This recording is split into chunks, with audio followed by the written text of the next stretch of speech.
Welcome to Bath Forum Ballroom in this wonderful new space for us, and hopefully it'll be a regular space in the future. We've got a lovely lineup for you tonight, spectacular talents we've got 12 acts, and to introduce them we have our compere, which I'm going to introduce to the stage now. Hopefully he's behind that somewhere and he's done the lights as well. He's multitasking. Put your hands together and welcome to the stage Mr. Jeff Whiting.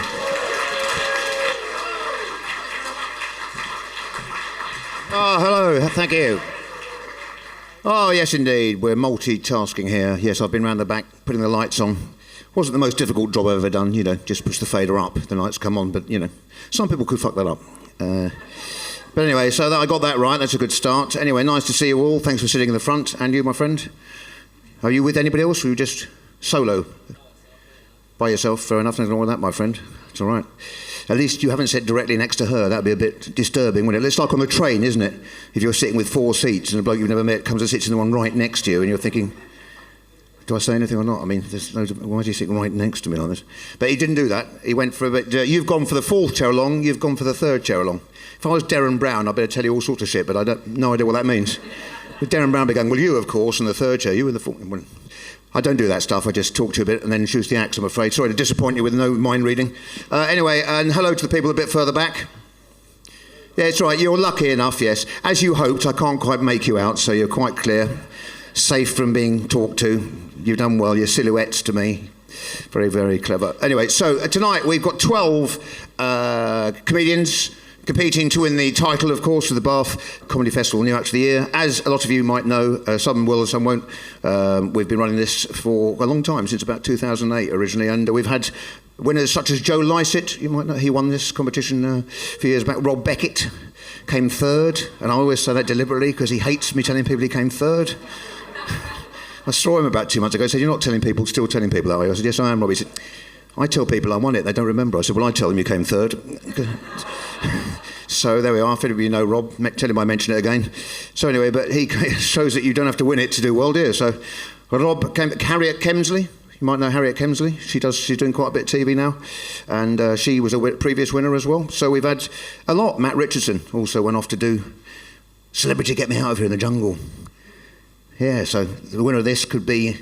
Well, probably in Wales now, isn't it, after COVID? It used to be the jungle. Now you send them to some castle in Wales because they can't go because of COVID. And it has been tough, isn't it, the COVID? I mean, we've all suffered from it. People being pinged. Obviously, none of you have been pinged. Well, if you have, you shouldn't be here. Who's going to go, yeah, I've just been pinged, actually. I'm lethal. I mean, talk about emptying the room before the first act. I said, Jeff, why did you ask? We had no audience for the start of the show. Once you mentioned pinged and somebody said yes, everybody left.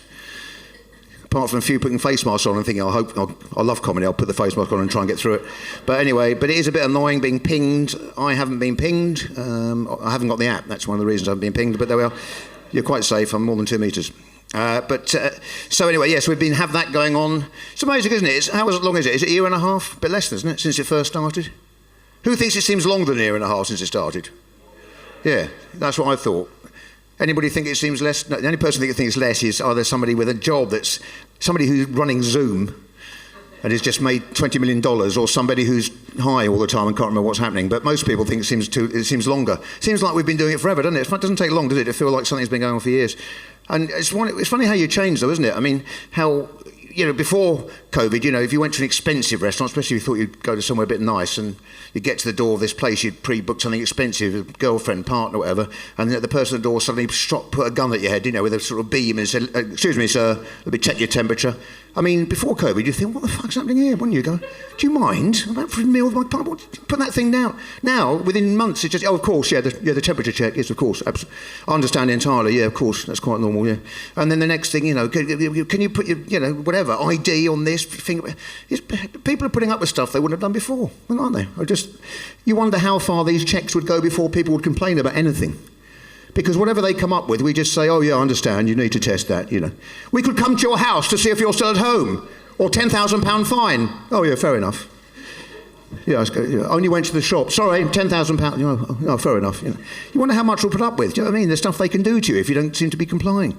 Imagine if one of the signs of being infected with COVID for men was swollen testicles. You arrive at the front of the Ivy with your partner for a romantic dinner. Can I stop you there, sir? Let me just check. Not yet, haven't finished.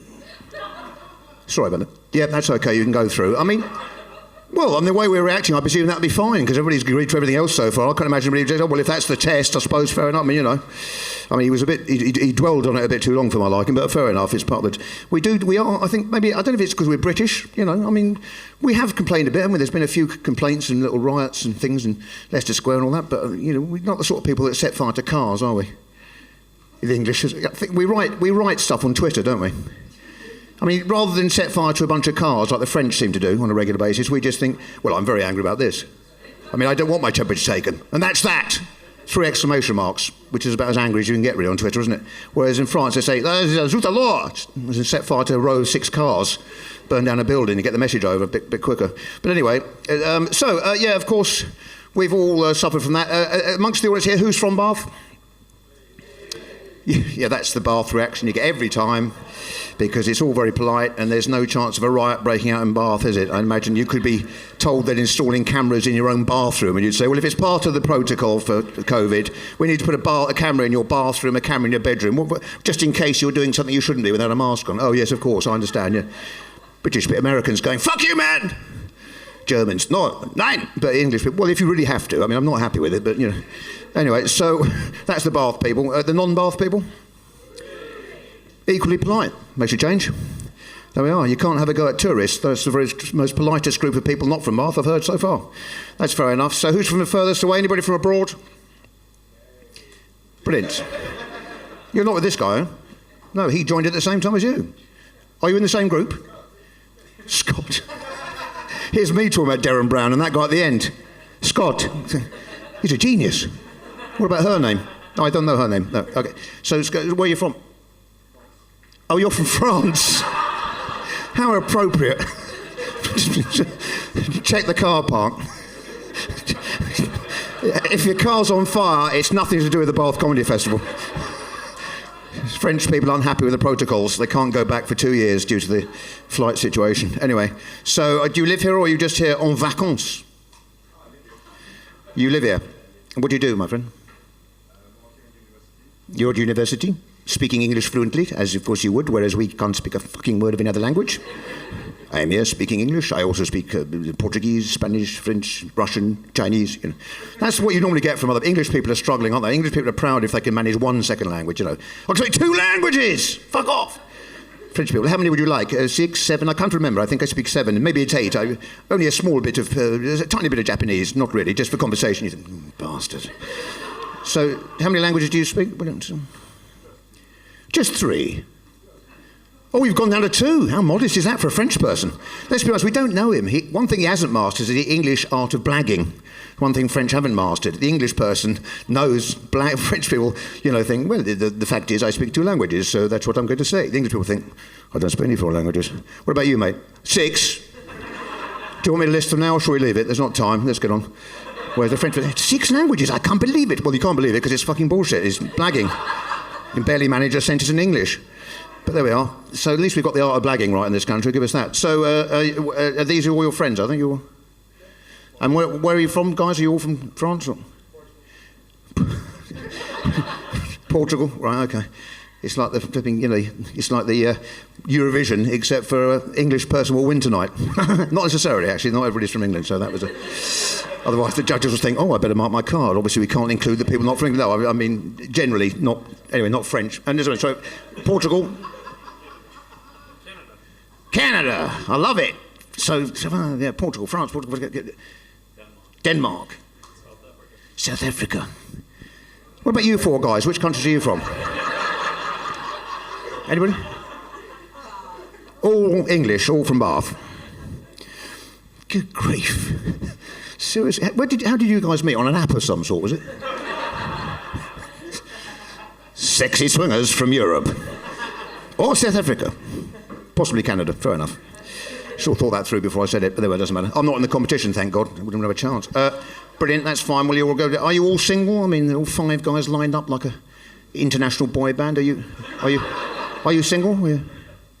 No, okay, no information there. We've joined in. That's it. Thank you. We finished. We finished joining in a minute ago. Please carry on. English people just keep chatting if you talk to them. Foreign people just decide they've done their allocated time and that's it. Move on.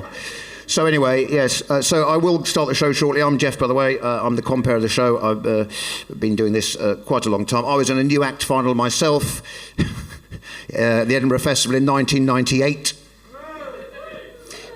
And when I tell people that, quite a lot of them come and say, I wasn't born then. Cheers. And as you can see, I've risen to international stardom. Who's seen me before? 7. But I mean, you know. I was in the same final as Stephen Merchant, who wrote The Office. Yeah, I think he's done fractionally better over the years. We're all still in contact. Well, when I say contact, I send him begging letters, you know. He doesn't reply. But anyway, yeah, so I know what it's like. We were in the same thing. I think there was 10 of us, only one winner. Tonight there's 12 comedians. And we will place the first 3, but obviously only one winner. So you guys are going to support us with lots of love. And the trouble is, comedians can't sense smiling from behind if they're sitting at the back. Because it's great, because I'm going to support us and you're all going... And the acts at the back are thinking, what a bunch of bastards, there's nothing. Not a sound. Fuck. No, yeah, I know you're smiling, but we need a bit more of it, so people in the room could think, yes, they're really good at... Are we going to have a bit of support for the comics tonight? Do you think so? Yeah. South Africa man punching the air for some reason. I mean, talk about one extreme to the other. A minute ago, he didn't manage a smile. Now he's thought, oh yeah, fuck yes, fuck it, of course, mate. Yeah, fucking too right. Where am I? What's happening? Yes. Anyway, so thank you very much. Yes. I thought you'd stop joining in. I told you that myself. Anyway, it doesn't matter. So we've got, as I said, there's 2 intervals, because we know how important that is for English people, the intervals. In fact, being a comedian for a long time like me, I find the intervals seem to be very important indeed. People say to me, those acts are great. When's the interval? I need a beer. And then another good acts come on. When's the next interval? I want a cigarette. I think the intervals seem more important than the rest. Anyway, so there's 4 acts, then an interval, another 4 acts, interval, another 4 acts, then a guest headline act, a previous winner of this very competition, while the judges deliberate, and then we will announce the result at the end of the whole evening. Is that okay with everybody? Yeah. In that case, we better start the shows. Can we have some applause to welcome the first act of the night, Mr. Anthony Jennett?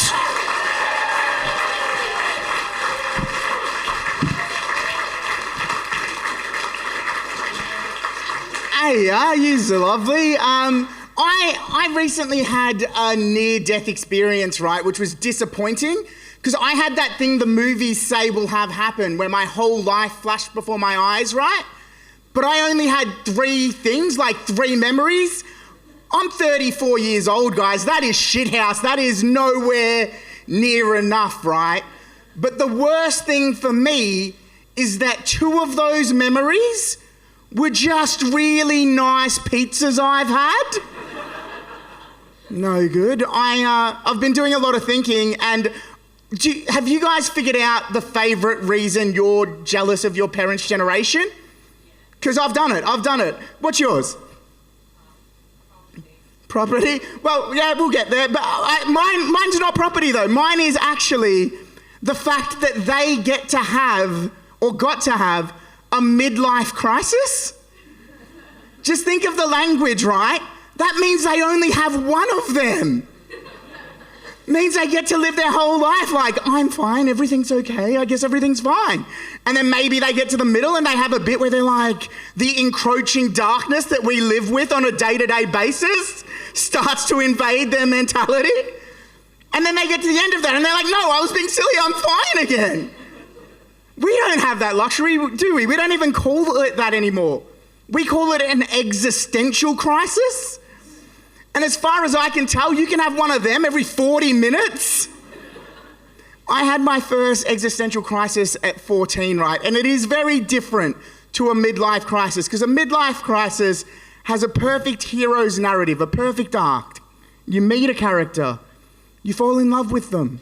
They doubt themselves, they buy a Porsche, they fuck somebody half their age, and then they get through the end of it with a newfound love of who they were at the beginning. That is beautiful, you guys. At 14, I don't have any of that, right? I can't afford a Porsche. I certainly can't fuck somebody half my age. Very different. I've realised people in my generation who are religious have way too much confidence, I think. I have a friend who I've known kind of my whole life, and he quite recently told me that he was Catholic, and I never knew. And I was like, dude, isn't that like some heavy-duty shit? Like, aren't there rules and stuff you have to follow? And he laughed the most condescending laugh, and he said, oh, Anthony, no. The thing you need to know, the reason you didn't know I was Catholic, Anthony, I'm Catholic. I'm just a non-practicing Catholic. And I didn't know that was something you could do, right? Like, just decide something was the very reason for your entire existence and then do fucking nothing about it. But I'm so glad that I've learned that, because it has changed my life. I'm proud to tell each and every one of you, you are looking at a newly found vegan, non-practicing, of course. I think we need to stop telling kids they can be whatever they want in life. Like, we know that that's not true. I'm a fucking social media manager. I once spent a year pretending to be a vacuum on Facebook for money. We know that's not true, right? And now we all have to live with the consequences, right? Like, we live in a world where there are not enough nurses and there are not enough teachers, but there are way too many DJs with too much self-belief. If we just stop telling kids they could be whatever they want in life, that goes away. I'll tell you guys this and then I'll leave. I had the weirdest dating story ever, right? And usually when I say this, people are like, fuck off, you are the weird dating story, mate. But I promise, if you have a weirder one than this, I will buy you a drink after the show. So I went on a series of about 12 dates over the course of about 3 months, right? And eventually the girl sent me a message and she said, hey, Anthony, I've been having a really nice time. Come over to my place on Saturday. I've got a secret special surprise for you. And I thought, that sounds like anal, so I was excited. And we get to her house and she's got a car packed ready for an excursion. I'm like, this is not how I expected it, but you're the boss. And we start driving and we get about an hour and a half out of my hometown of Melbourne towards the local wine region. I'm like, oh, she's taking me to the wineries. I love wine. This is going to be awesome. And then we drove past. And then we get another hour out, so 2.5 hours out of town at this point, towards the local wildlife sanctuary. I'm like, oh my God, I get to hold a koala here. This is going to be great. What a surprise. And then we drove past. And then we drove about an hour and a half past any fucking reference point I could give you. And I'm like, oh no, she's going to kill me. This is not how I planned for this to go. And obviously at this stage, I'm going through all of our 12 dates looking for red flags, you know, like the fact that her favourite kind of TV was true crime drama, no good. Her favourite movie, Wolf Creek, ooh. The fact that I once saw her eat a scone dry, no jam, no cream. Fucking psychopath. And we get to this national park in the middle of nowhere. There are bollards to stop people driving through. She drives around because she's a fucking maverick. And then she parks the car. And I think at this moment she realises the way this looks to me. And she says, oh my God, I'm so sorry. This is not what it looks like. I'm a doomsday prepper? And her secret special surprise was showing me the hut that she was preparing for the end of the fucking world. You kidding me? So she tells me this, and there's an awkward pause, as you can imagine, and then she goes, well, do you want to see it? And I'm like, fuck me, when am I going to get the chance to do this again? Let's go. And we walk about we walk about 10 minutes down the road and we get to like a wooden shack that I don't know if she's built for herself or she's found and just claimed squatters' rights on. But she's giving me the grand tour and it has everything that you need for the end of the world, right? Like it's got pillows and blankets and tin foods and like baseball bats and knives for if she needs to defend herself. It is wild. But the only thing I can notice, like I can't stop looking at her wall of tin food because every can on the wall is home brand.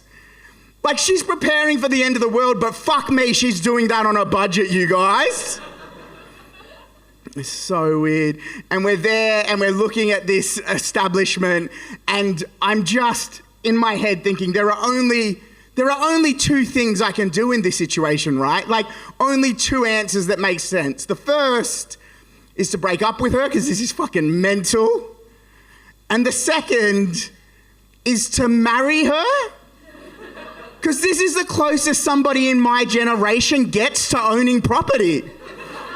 There you go.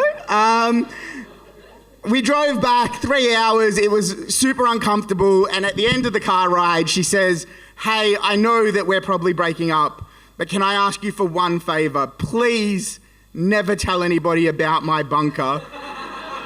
And I had to move to the UK so that I could.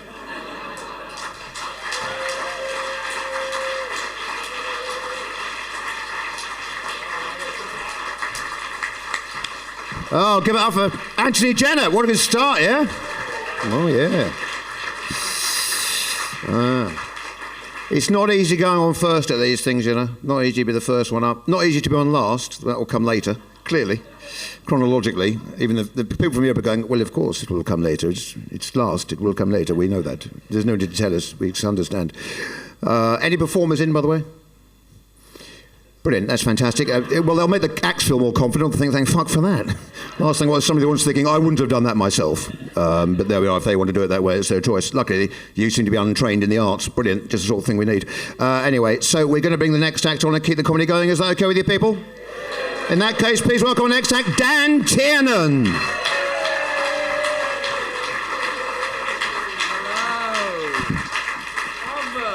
In a good mood, Bath, not in a good mood. I got the train here from Manchester. My train was delayed. 40 minutes I was on that platform for, questioning the point of life, without anything to even fucking jump in front of.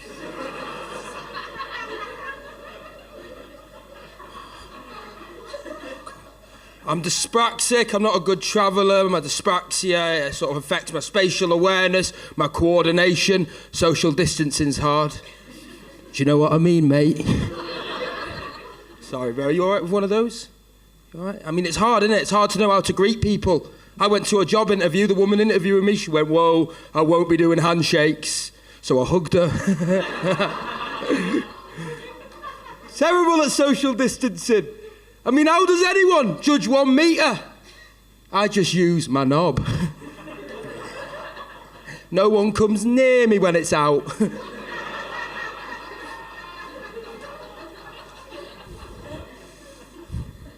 Lots changed for me since the pandemic. Before the pandemic, I was an unemployed 23-year-old virgin. And now I'm 25. I find women confusing. Like, they always say they want a guy who's honest. But then the second I tell them I'm gay, they're not interested. It's homophobic, if you ask me. I am gay and dyspraxic, that's right, fellas, I'll toss you off, but I very well might rip it off. Yeah. I don't know, it's difficult. I went to a specialist school. It was a school for kids with dyspraxia or dyslexia. It was called Hume Hall. Have we got any Hume Hallers in, by any chance? Give me a...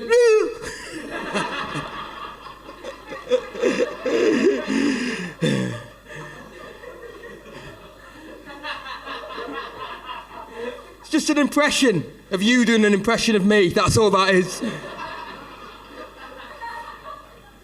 When I was 11, I had to go for an interview at Hume Hall, see if I was appropriate. I was nervous, but I turned up, they took one look at me, they said, you're perfect. Come on in, my son. Here's your helmet. Here are the windows. Get licking. Do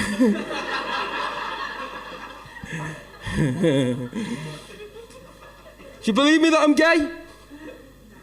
Every gig I do, someone comes up to me afterwards and asks me if I really am, which hurts my feelings, because not once has anyone asked me if I'm really a virgin. trying to get out there. I'm on Grindr. Grindr's a scary place. A lot of dick pics on Grindr. Every time I take a dick pic, I use an app that makes it look dead tiny. The app's called Camera. Wrinkly as well. So now I'm worried. Oh, they've heard about me. Get the guy with a small cock! It's criminally small. I didn't plan on saying that. Good job it's not an important gig, innit?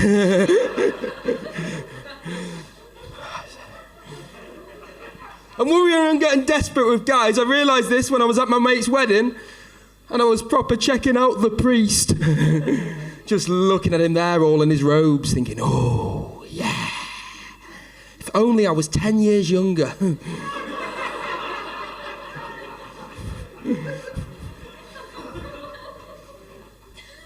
I'm worried that I'm a bad person. I got caught smoking cannabis by my neighbour, right? I was just out there minding my own business and she fucking appeared. She was like, Daniel, are you smoking marijuana? My baby can't sleep. I was like, well, this might help him. She got very angry with me. She said, you're clearly not a parent.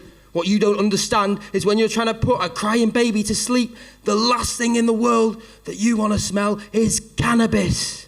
I said, well, you don't understand. When you're trying to enjoy a fat doobie, the last thing you want to hear is a crying fucking baby. Don't see me complaining. What's the worst thing that's going to happen? The baby's going to get high. It's not like he's got shit to do tomorrow, is it? He's going to spend the day watching cartoons in a onesie. Exactly the same as me. Get in, breastfed.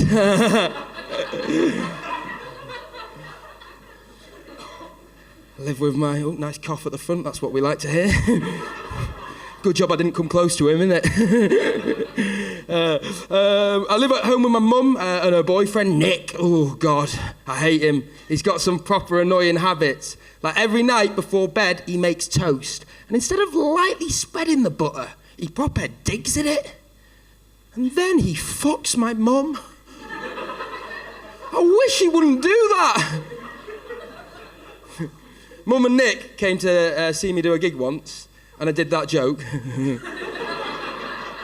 Awkward taxi drive home. Eventually, Nick broke the silence. He said, Dan, honestly, mate, I never dig the butter.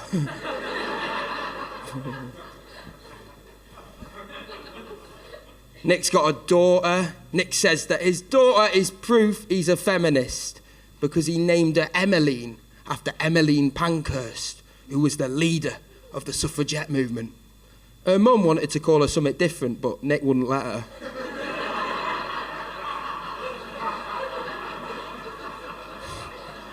Intelligent crowd. See what happens when I do that joke in Stoke-on-Trent. Not good.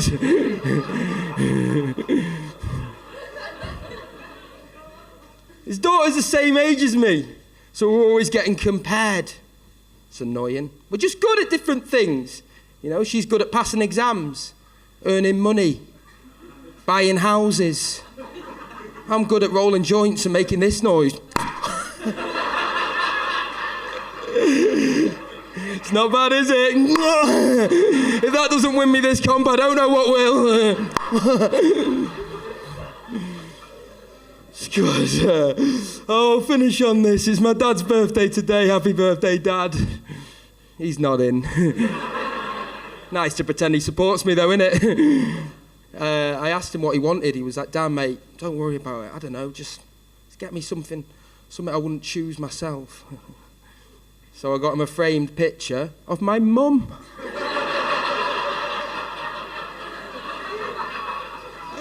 On holiday with Nick. You've been a delight. I've been Dan Tiernan. I'll see you again.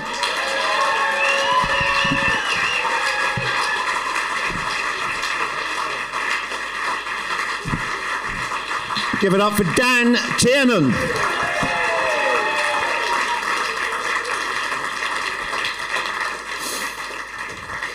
We've got some good people in this final. as you might have noticed already.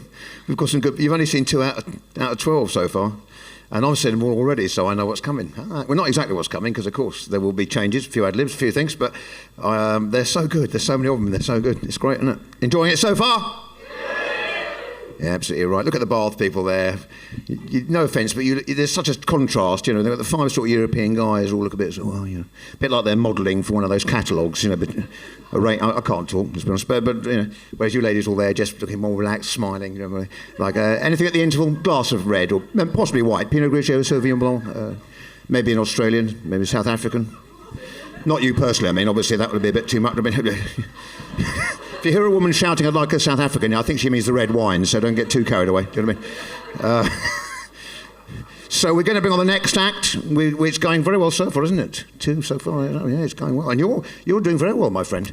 You've chosen the front seat. You're practically under a spotlight, and so far you survived without any real damage apart from one fist pump from the second act. He doesn't look convinced, does he? You can see him, can't you? Even then he went, I'm still not confident. I mean, that's only 2 out of 12. Okay, you'll be fine. Anyway, right, next up, coming up now, give us an applause for our next comedian, Bennett Cavanaugh.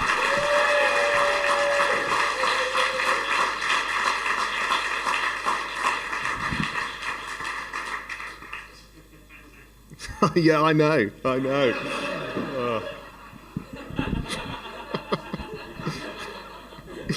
So that's all good, okay? I know. I paid him. Cool, enough of the chit-chat. Can you hear that at the back? Yeah? Do you want to?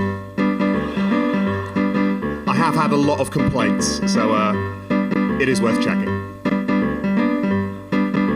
When I was at school, everybody knew my name. Because I had weed. Because I had weed. Because I had weed myself in maths. So.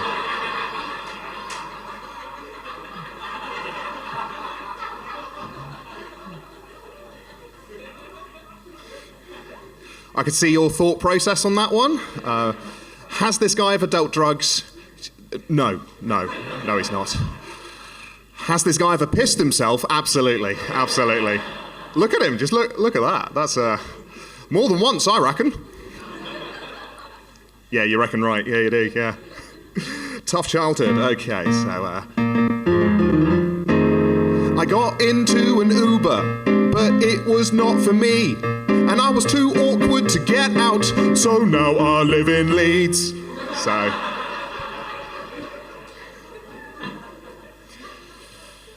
Good to be back. Really good to be back. So I play a lot of music. I do play a lot of music, which is weird because I didn't study a lot of music at school. So for my A-levels, I did English, history, and German. And I'm not saying I wasted those qualifications, but haven't read a book in 2 years. I don't know who Charlemagne is. And my German, let's just say it's ne pas bon. Really ne pas bon. Such ne pas bon. It's really bad. So music is my main hobby. It's the one I do the most. Not my only hobby, though. I've got another hobby. So at the weekends, I like to go bird seeing. Bird seeing. Yeah, let's go bird seeing. It's a lot like bird watching, just way more casual. Yeah. I'll tell you what I do. Basically, I walk around, and if I see a pigeon, I'll keep it to myself. I just, no one needs to know. That's not your problem. It's all mine. It's all mine. Yeah, so my music taste is not great. I don't have a great music taste. Not saying I don't like modern music. You know, I'm a big fan of artists like Lady Gaga or Beyonce. I think that's right. I think I got it right. My problem is, basically, if I'm ever at a house party, never put me in charge of the party playlist. Never. I mean, I learnt the hard way that, apparently, film scores of John Williams, bit of a vibe killer. Bit of a vibe killer, that one, which is fair, because you can't sing to it. You can't dance to it, and believe you me, trying to impress a lady when the soundtrack from Jaws is playing in the background. Adds a bit of a sinister vibe to the occasion. Not great. Hey, what's your name?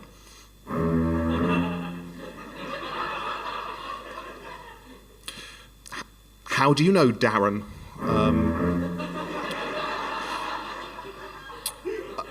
I mean, I've known him for a few years, and it's on shuffle. It'll change in a sec. Hey, what do you think of pineapple on pizza? Isn't it just crazy? Stop crying. Stop crying. It's been a tough year. It's been a real tough year. Not fun. So I'm going to do another song. This next song is one of the longer songs of my set. I lied. This next song is... Keep up, guys. Come on, keep up. This next song is a song about space. Now, I'm never entirely sure what the right voice to do for this one is, so I'm going to give you guys a choice if you're happy with that. So this one, so there's that one. We can do that one, or we can do that one. Okay. So we'll say 1 and 2. Give us a cheer if you want 1. Yay. 1. Okay. Give us a cheer if you want 2. Yay. I mean, you have to pick one. Come on. Is it? As in 1, 2. I'm gonna say 2. I'm gonna say 2 on that one. Sorry, guys. If you chose 2, can you explain your criteria for choosing 2? Excellent.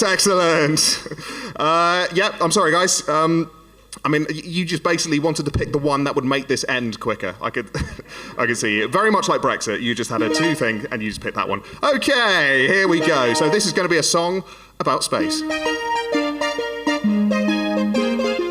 That is nice. 2 astronauts in a shuttle were orbiting a planet it had never been set foot upon before. They couldn't agree who'd be the first one out, and so they flipped a coin. Forgetting there was no gravity, it flipped forever, and they both died of thirst. So...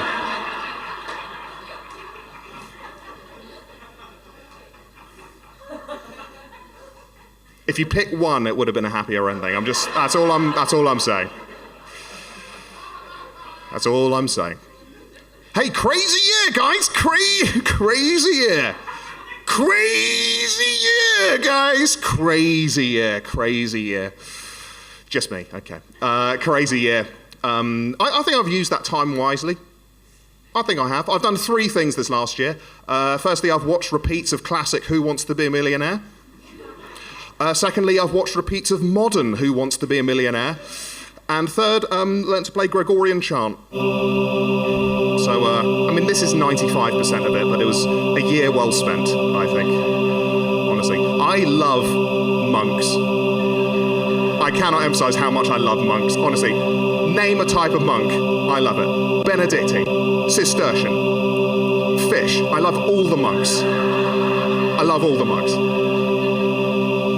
And learning a lot about Gregorian chant, you may not know this, monks change their chant according to their personality. You may not have known this. For example, if you're coming across a friendly monk, you'll know they're friendly because they'll acknowledge you in the middle of their chant. Yeah? He didn't have to do that, goddamn friendly monk. You can tell if a group of monk is excited as well. Now, you can tell they're excited because their chant becomes a lot more animated. All right, calm down, lads. It's not time for mass yet.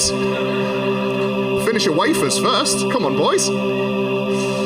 I'll tell you the group of monks you want to watch out for, though. Yes, I am still talking about monks. I'll tell you the group you want to watch out for. The popular monks. You know, the cool monks. You know the ones I mean? The ones with all the latest robes? Yeah. The ones that smoke incense behind the cloisters. Yeah, stay away from them. In fact, if you get too close to them, they will intimidate you with the coolest chant of all.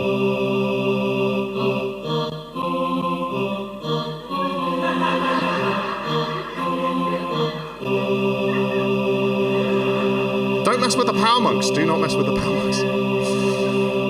But despite that, monks always set aside their differences during the selection of new monks. Now, anyone who wanted to be accepted into a monastery had to live there for 5 years. After 5 years, they got 1 shot to be accepted. Now, what would happen? They'd be invited into the central cloister, sat down 1-to-1 with the local archbishop, and then monks in the monastery would surround the two of them and sing this low drone. And then the Archbishop quizzed the applicant on their biblical knowledge with a series of questions.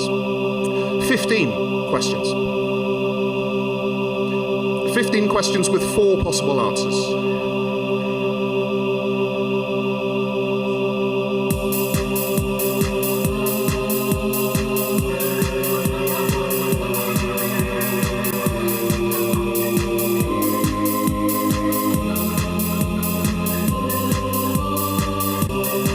My child, you still have your 3 lifelines. You have your 50-50. Ask the clergy. And of course, pray to a friend. Never been in a monastery in my life. That is absolute bullshit. Sorry guys, just wanted to play the theme from Who Wants to Be a Millionaire. You've been punked. You've been punked. I believe that's my time, so I'm going to say thank you very much and good night!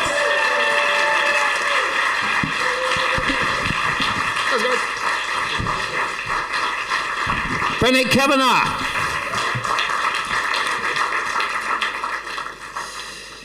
A bit of variety on the show already. Never know what's going to happen next. Yeah. So, one more act before the interval, just for those people desperate for alcohol or cigarettes or whatever else. Anyway, so we're going to keep it going. Is that okay with you people? Is that all right with you? I think we can. I mean, that's all right. Is it? What's your name, my friend, by the way, since you're at the front? Someone who says their name so casually, it's very hard to pick up. If you've got a short name, I always think you should say Joe, just so you know that's finished. Where's it? Joe? What? Joe? No, Joe, that's right, Joe. And what do you do, Joe? What do I mean? Well... It's okay, we'll leave that till later, it's all right, well... Right, anyway, the next thing... Our next act, the last one before the fourth act, the fourth act, on now, and then after that our interval. So please give it up with some noise for Carla Gordon. Thank you. Hi guys. Hi. How are you doing? Are you having a good night? Yeah, it's nice to be here. I'm Carla, by the way, and something about me, I'm a bit of a people pleaser, and if you don't like that about me, then consider it changed. Honestly, whatever you guys want. If I'm being honest, I just really want everyone to like me, and I worry that they might not, or that they might, judge me on my appearance, because I judge people on theirs all the time. Oh my God. When you see a guy and he's got his jumper kind of tied across his shoulders? I love that. It's the quickest visual metaphor to say he's definitely fingered his cousin at a garden party. You know? It is. And I genuinely, I do really struggle to say no to people. And it's because I want to be helpful, but sometimes it gets me in trouble. Okay. So this is genuinely the most embarrassing thing that has ever happened to me. And it was quite a long time ago, but I still find it so hard to talk about that I've decided to sing it. Which, why? Especially after Bennett, but I've said it now, so we're all in. Okay, guys, are you with me? Are you with me? Right, okay, oh God, okay, here goes nothing. Okay, 1, 2, 1, 2, 3. I walked in on a kid I was babysitting having a wank.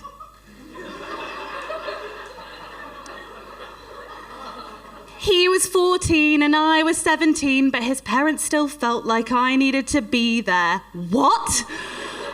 He went upstairs to play his Xbox and I went up to ask him something and I didn't knock on his door, and to be fair, that was my bad. He was lying on top of his duvet, fully naked. Fully head to toe naked, guys. I really need you to appreciate how naked this child was. And he was not playing Xbox, okay? But I did what any of us would have done, right? I panicked, yelled, I didn't see anything, and ran downstairs.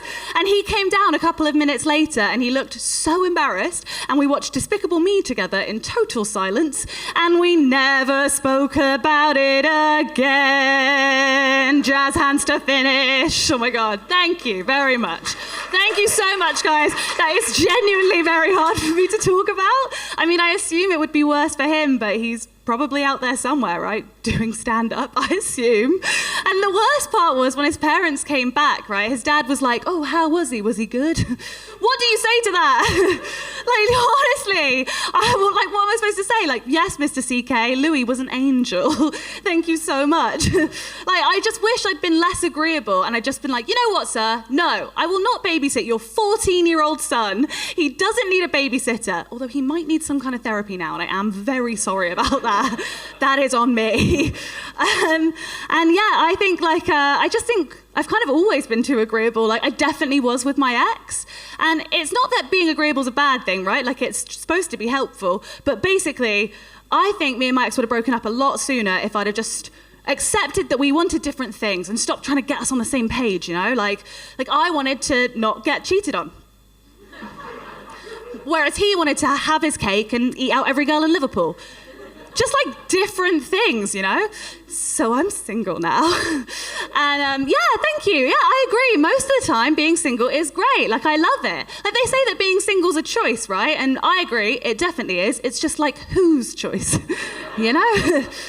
No. I'm fairly certain it's my choice. But I do think that, it does mean that sometimes I end up worrying that I'll never have sex again. You know? And I know I might look quite young to be having that level of existential crisis, but I promise you guys, I have done the research and the facts and figures are very much with me on this, all right? Because I have not had sex in a really long time. And you're right, sir, time is relative. That's an excellent point, and you made it eloquently, so thank you. Just for context, okay, I haven't had sex since before the pandemic. No, not this pandemic. I haven't had sex since, can't believe I'm telling you this, the Ebola crisis. Yeah, cast your minds way back to when everyone cared about Ebola. Except me, obviously, because I was too busy getting laid. And it's been so long that I genuinely think it might have made me a bad person now, because there were times when I was actively hoping for another Ebola outbreak. And while everyone was sat at home hating COVID, I've been getting wet.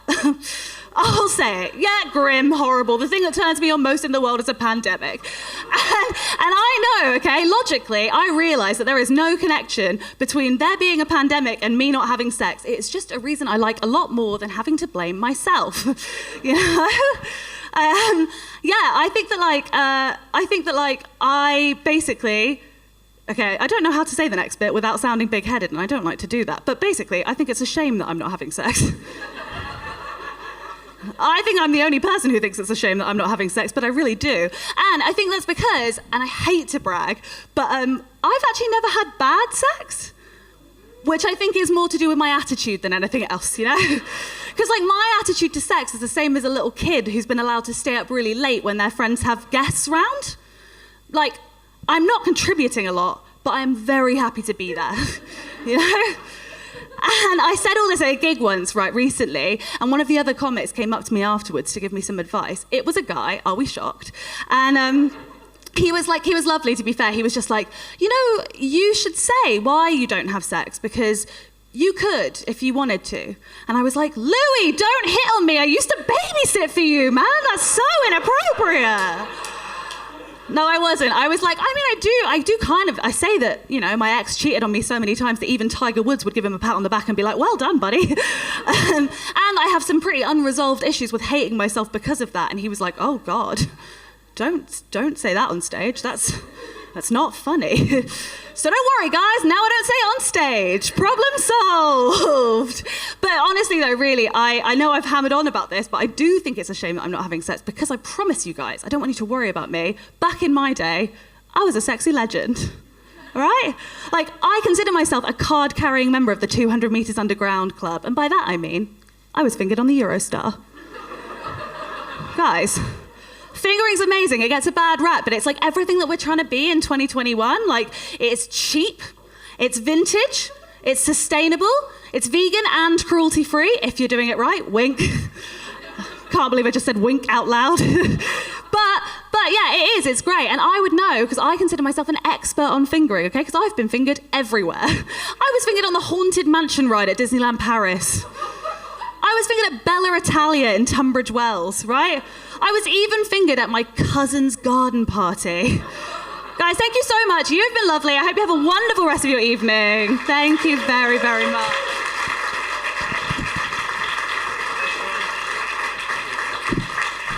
Carla Gordon. Carla Gordon. So, well, we've had 4 acts so far. Already some judgmental faces in the audience. We do have a panel of expert judges, I might add, by the way, so been working in the comedy industry, in television, film, radio for many years, who will be making the decision. I am not a judge, just so you know. It's worth saying that, because otherwise, if they don't like the result, they say, you bastard. I say, I wasn't a judge. Thanks, cheers. No, it's a responsible job, but we've got top experts doing that tonight. So, we're going to have a break, as I promised, if you cast your minds back, and we have 8 acts still to go. Oh, yeah, all to play for. So we're going to have a break, not too long, 10 to 15 minutes according to how quickly you can get served. Let's go up for the 4 acts we've seen so far. Anthony Jennett, Dan Tiernan, Bennett Cavanaugh and Carla Gordon. Thank you.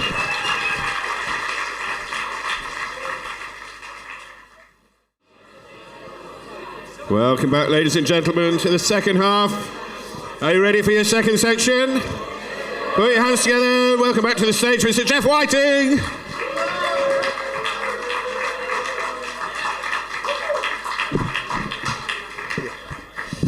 I don't come through the curtain. I like to go around the long way. It's the nearest I get to exercise, to be quite frank. It's not working very well so far, as you might have noticed. So welcome back, everybody. Thanks for returning to your seats pretty well, as before. Still there in the front row. Very well. No, great. It's great. And what's your name, madam? Lizzie. Brilliant. Dare I ask what you do without any problems? Sorry. PR, right. Spinning things, is it? That sort of thing, making things sound. What's the positive thing about COVID? Anything? Oh, which PR? Theatre PR. Well, COVID the play in a year's time, Come to the West End. Daniel Radcliffe in COVID. The isolation years. But as yet, nothing to promote, probably. No, okay, for a bit early, to be quite frank, isn't it? Theatre suffered badly, COVID. Obviously, I had no work for 9 months. Yeah, that's nothing to do with COVID. I've just been getting booked by anybody. Fucking final, Stephen Merchant. Anyway, the thing is, no, it was due to COVID. Actually, no, we did suffer badly from COVID. It wasn't good for us. But that's okay. There's other things that have interested me during that time. Obviously, as you know, you're all on the social media, I assume. Mixed reaction in Bath. Bath being a bit too posh, Bath the only place where some people are too old and too posh to consider it, I'm not starting that at 77, I'm sorry. I refuse to get involved. There's nothing wrong with the landline and the newspaper, if you don't mind. But other people thinking, yeah, I'm down with that, mate, yeah. Are you on social media, my friend? What's your name, my friend? Sean? Yeah, you're from South Africa, yeah. And so, what are you? You've got all the apps. You've got for everything, Uber and all that. You can order food. Everything's online. Yeah, I know. But they use algorithms, don't they? As you all know, algorithms where they, and of course, according to algorithms, that determines what adverts you get, doesn't it? That's how it works, So if you like sport, been watching a lot of football, you get football adverts or betting adverts if you watch something else. In my case, the advert I had recently was for Viagra. That's what came up on my feed without me asking for anything particular. That's what came up. Yes, exactly. And it was a little video that starts playing, which some of the ads do, not just, the ad starts playing unless you mute it or go past it, it starts. So I was looking at some Facebook messages at night, whatever, checking my phone. This advert came up. Newman. Has anybody heard of this? Newman. N-U-M-A-N. I'm doing their advertising for them. I'm going to tell them I do this and ask for some money, to be quite frank, because most people haven't heard of it, but they have afterwards. I'm going to send them a message on Facebook. I'm doing more advertising than you are. But anyway, Newman. Yeah, considering you can buy Viagra in a shop, they still seem to think sending it online is going to get people's attention. And they have an advert, which I was privileged enough to see late at night on my phone, and it was, Newman, we can supply 24 or 48 Viagra tablets. Discreet delivery guaranteed. And I thought, discreet delivery? You can buy these in Boots. It's not crystal meth, is it? Discreet delivery? I thought, what's the opposite of discreet delivery? Oh, yes! Oh, yes! Mr. Whiting, number 17, Viagra, coming in. I mean, what is the opposite of discreet delivery? I mean, what, are you sitting watching television so there's a knocking at the window? Do you know what I mean? Not on the front door, on the window. Is that the window? Must be a bird out there or something. Open the curtain. It's me. What? Newman. Who? The tablets. The tablet. Oh, right. Meet me in the car park. I'm in the red Ford. For fuck's sake. Talk about make you self-conscious. Anyway, I got the tablets. I'm afraid there is one missing. I shouldn't have taken that before the show. I mean, other people take vitamins, the only thing I had available, so, you know. Nice to see you. Anyway, the thing is... the other thing is social media, you know. The thing, if you want to upset somebody or frustrate somebody, take my advice, all you have to do is get on Facebook Messenger, start typing and then stop again and don't do anything else. Because they're at that end, especially if it's someone you fancy or they fancy you, you might be a relationship involved, you know.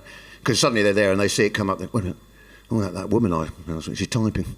And then it goes on typing, probably asking for a date, possibly saying, come around about it. Then just stops. Nothing. And you think, you can't do that, for fuck's sake, there's nothing.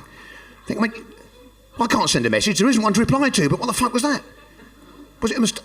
And then about an hour later, starts again, typing, oh, for God's sake, thank God for that, probably just... Then it stops again. If you want to frustrate someone, keep doing that to them. Or the other one, WhatsApp messages them, then delete it immediately.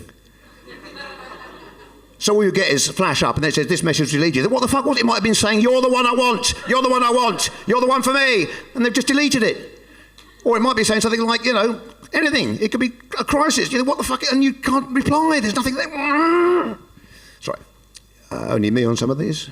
I find that frustrating, to be frank. But the dating apps are, you know, you've all got those. Are you on the dating apps? No, you're not, Joe, are you? No. Is it... No, I won't go on about that. Okay. There isn't time, let's be honest.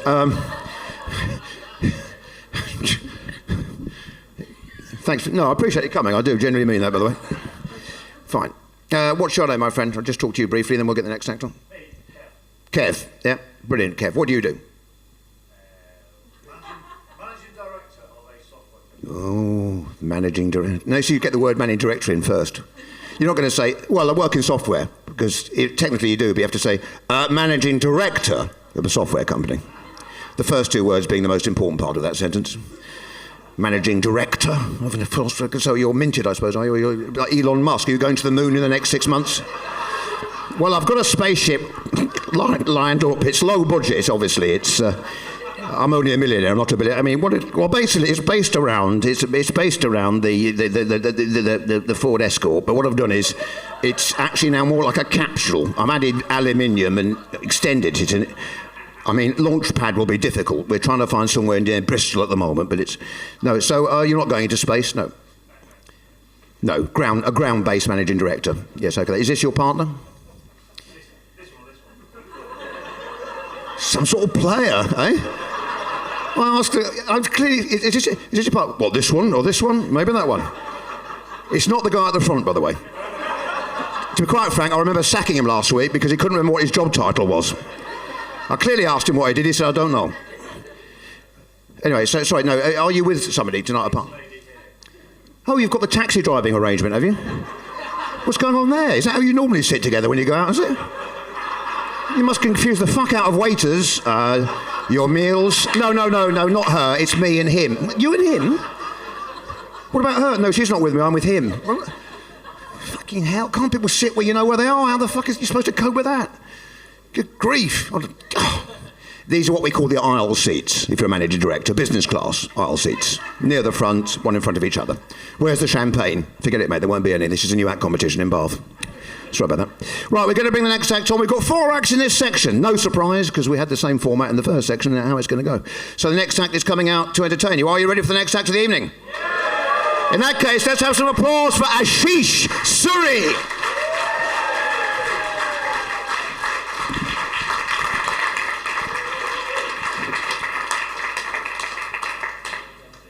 Thank you. My name is Ashish.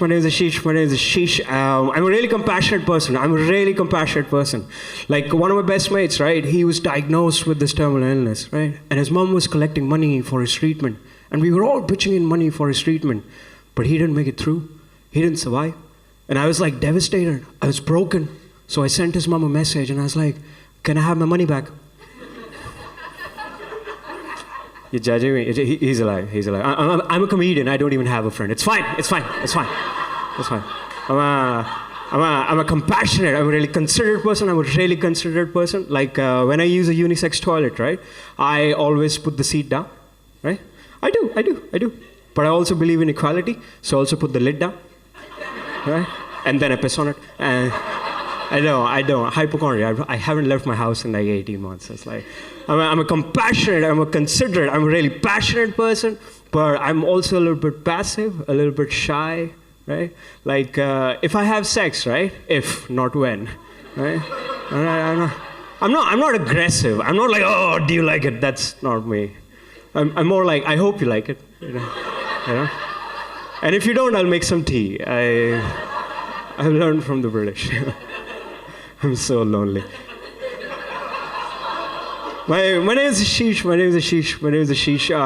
or as the other comedians call me, the Indian variant. Too soon? Sorry, too soon. The reason they call me that is like, because they don't know how I got here, right? And now they can't get rid of me. I'm really weird, man. I get distracted really easily. Like, I got diagnosed with like ADD, ADHD. I stopped listening after the AD. One of the two. It's too smart, sorry. I'm really weird, and I think the last year and a half is like, it's made me more weird, right? Like, I can't eat pizzas anymore, right? And I freaking love pizzas, but it's the pizza people. They've messed it up, right? Because I don't know if you guys have been watching. Pizza Hut has been doing this advert, right? Which is like, after your pizza leaves the oven, nobody touches it, right? And I'm thinking, who the hell was touching my pizza before the pandemic? You know? Was the chef licking it? And they all do it. It's not just Pizza Hut. They all do it. Like Domino's freaking does the exact same shit, right? Exact advert. They tweaked it a little bit. Just a little bit. Right? Domino's has this advert, which is like contactless delivery. Right? And I'm thinking, who the hell was shaking hands with the delivery guy before the pandemic? Right? I never trusted those guys, you know? Even before the pandemic, I opened my door to a crack and pulled my shit in. Right? Because I know how this goes. Right? I smile, he waves, he comes in, we hug, and then he fucks me. You know? I've seen porn. That's why I don't even trust the plumbers. You know? I'm so lonely. I don't know, man. I'm really weird. And like, my boss is weird as well. Because he doesn't think I have enough experience for my job, right? And I keep telling him, it's like, dude, I know my stuff, right? I'm 30 years old. And he's like, oh, sheesh, I've got t-shirts that are older than you. And I'm like, why don't you buy new clothes, man? But he's still better than my old boss, right? Like, before this whole virus thing blew out of proportions, right? I got sacked from my job for calling out one of my clients as racist, right? And basically what happened was, I showed up at work this one day, and this guy goes, oh, Ashish, don't come close to me. I don't want to catch the virus. And I was like, I live in the UK, you prick. You know? And he's like, oh, but you're not from here? I was like, yeah, I'm from India, not China. Right? And he goes, oh, same continent. Right? And that's when I lost it. Like, and I called him the N-word. I was just so annoyed, right? And I was like, fuck it, man. You Nazis will never get it. Right? And he goes, oh, but I'm French. I was like, oh, same continent.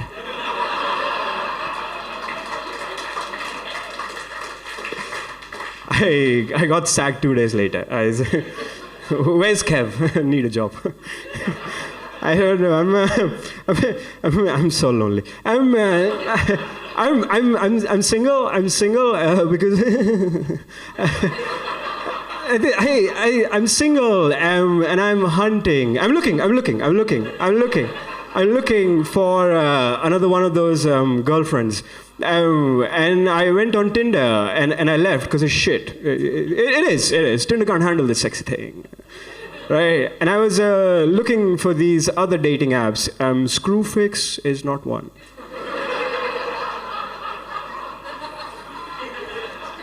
They don't even call the customer care. They don't like it.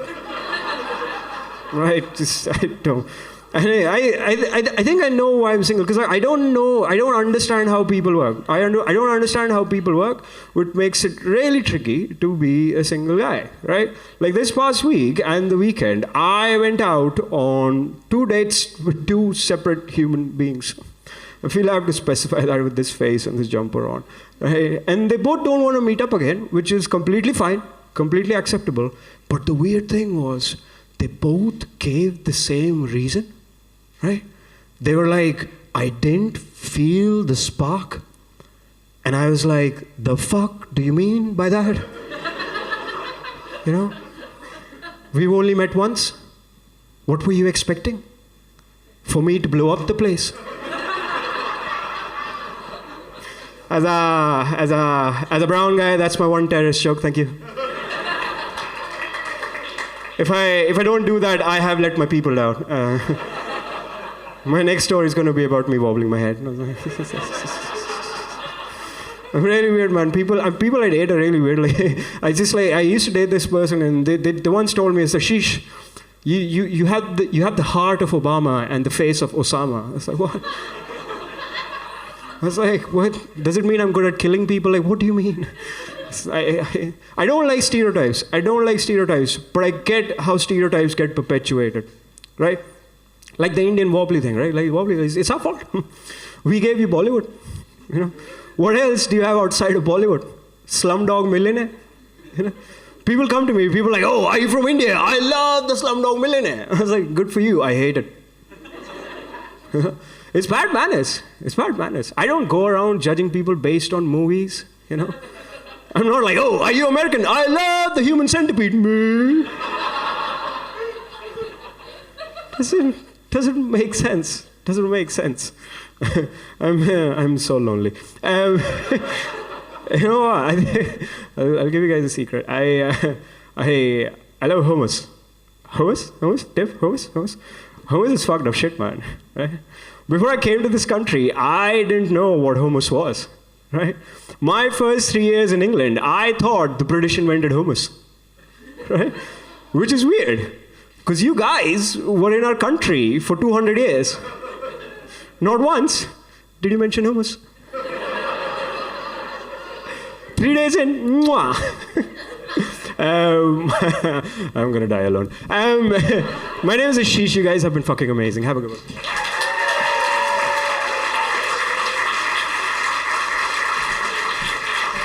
Ashish Suri. Yeah. Good stuff. It's all going well. The guys, the other judges, the real judges at the back, but this guys look like they could be the judges. You know, there's 5 of them in a row, lined up nicely. Bath is very posh, though, isn't it? If you haven't been here before, I lived in Bath for a period. The first week I lived in Bath, I was walking around checking out the area. I walked past quite a large house, and on the gate was a picture of an Alsatian dog, and the message said, "Beware! I live here." I thought, bloody hell, he's eaten both the owners and taken over. It's a sort of absolute nightmare. But it is a posh place to live. Now, we've got 3 more acts to go. Still with us, everybody? Tuned in? Okay, good, ready. Right, you've been a good crowd so far, so don't fuck it up. Lots of love.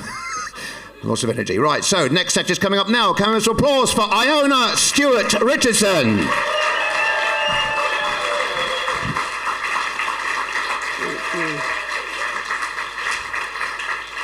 Thank you. So, before I had a boring office job, I worked as a waitress. And one day there was this table of guys and they were just giving it all that all night. And then eventually they went like this to me. So I went over and I said, "Sorry, sir, it takes more than 2 fingers to make me come." Now, the reason why I was a waitress is because I needed to pay for clown school. And I kept the costume. And it was really, really fun. We did a lot of clown, we did a lot of mime. But the only problem with that is, to this day, I still can't seem to shake it. In the office, I needed someone's attention, and they were on the phone. And I couldn't help myself. Old habits die hard. I was like...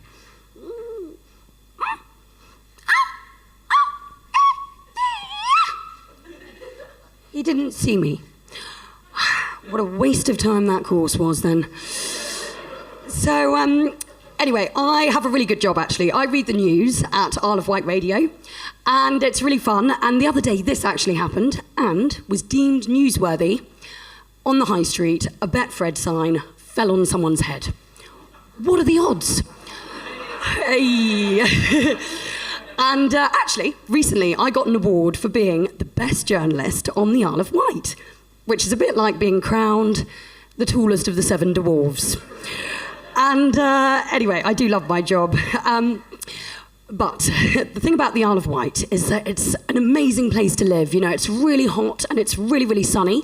However, the only problem with that is, from the front, I end up looking like a stencil of the Austrian flag. Red, white, red. And the last time I had a chance to even my tan out, topless, was on a beach in Marrakesh.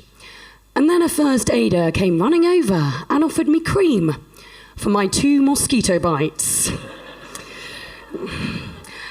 It's okay. My best friend Charlotte, she had a tit job and she put me right off getting it done. She was always bitching about backache, you know, complaining about men staring at them rather than at her face. Men also shouting, "Oi, oi, get them out, love."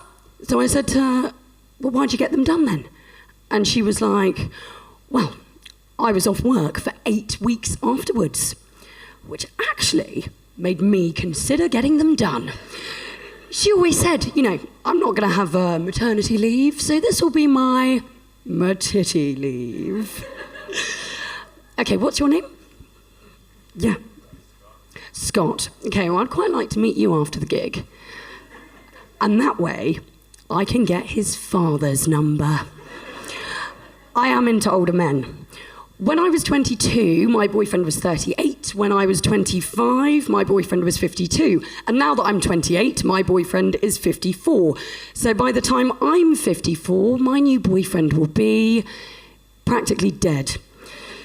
So I better make sure he's a millionaire then. In fact, actually, some of my boyfriends have been so old that before we get down to it, they need to apply lubricant to their wheelchair. And most girls my age, you know, they look for someone who they know guaranteed will be taller than them when they are wearing heels. But what I look for is someone I know 100% will have a midlife crisis before me. And actually, at the beginning, it really worried me because he stressed me out a bit. He said, you know, the problem with relationships is that you can really lose yourself and forget who you are as an individual.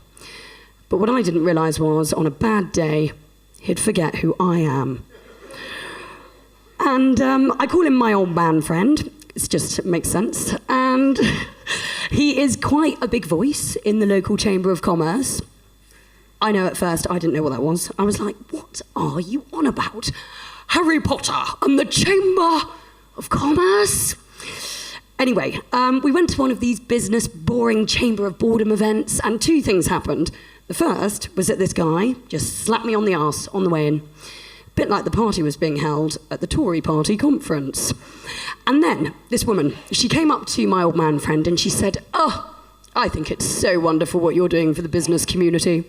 Then she took one look at me and she said, "Oh, you must be so proud of your father." God, I hate it when people think he's my dad. He didn't flinch, didn't react at all. It's almost like he didn't hear her. "Turn it on, darling." Now, so as not to embarrass old man friend, I said, "I'm so proud of my father." Then I made sure she saw us snogging at the end of the night. And recently, actually, my old man friend said to me, he said, "I can't remember the last time we had sex." And I said, "I can," which is exactly why we're not doing it. And when I told him that he was really selfish in bed, he said, "No, I'm not. You get your share of the duvet." So I took direct action. I said, "Look, darling, do you know Anne Summers?" And he said, "Oh, what, from the local Chamber of Commerce?" And I said, "No." And I explained it's a sex shop. So I went down there, and there were these dildos that were like 12, 14 inches long. And one of those shop assistants comes up to me, and she was like, "Hello there, love. Can I get you anything?" And I was like, "Yeah, a bigger vagina." Now, anyway, I've got to tell you about a time when I drove when I was sleep deprived. And honestly, I tried everything. I had the windows down, I had the music blaring, I'd even sellotaped my eyelids open and still managed to fall asleep at the wheel. And I spun across the motorway and ended up on a very high verge, looking down at all the other cars who were looking up at me as if to say, "What the fuck's happened there?" Someone up there is seriously looking out for me, so I might as well be entertaining. Now, anyway, who should show up? Kent Police. I know, I really don't like them either, but I did say Kent. So this police officer knocked on my window and he's like, "Excuse me, madam, what's your name? Because we've just seen you skidding across all 4 lanes of the motorway." And I'm like, "Iona, Stewart, Richardson." Then he says to me, "It's a bit of a mouthful, isn't it?" Now, what he doesn't know is that my name actually dates back generations to baronets in Scotland. What's a baronet? Well, a baronet ranks below barons, but above all knights, except knights in England, knights in shining armour, knights in white satin. Oh no, sorry, that's a song, by the way, for those of you who don't know. That's the wrong kind of knight, and I only know that song because it is old man friend's favourite. Anyway, then the police officer says to me, they might need to breathalyse me. And of course, I'm still worried. I'm pissed from the night before. Considering I must have had my last drink 2 hours ago. This is a disaster. I thought, I know, I'll flirt my way out of it.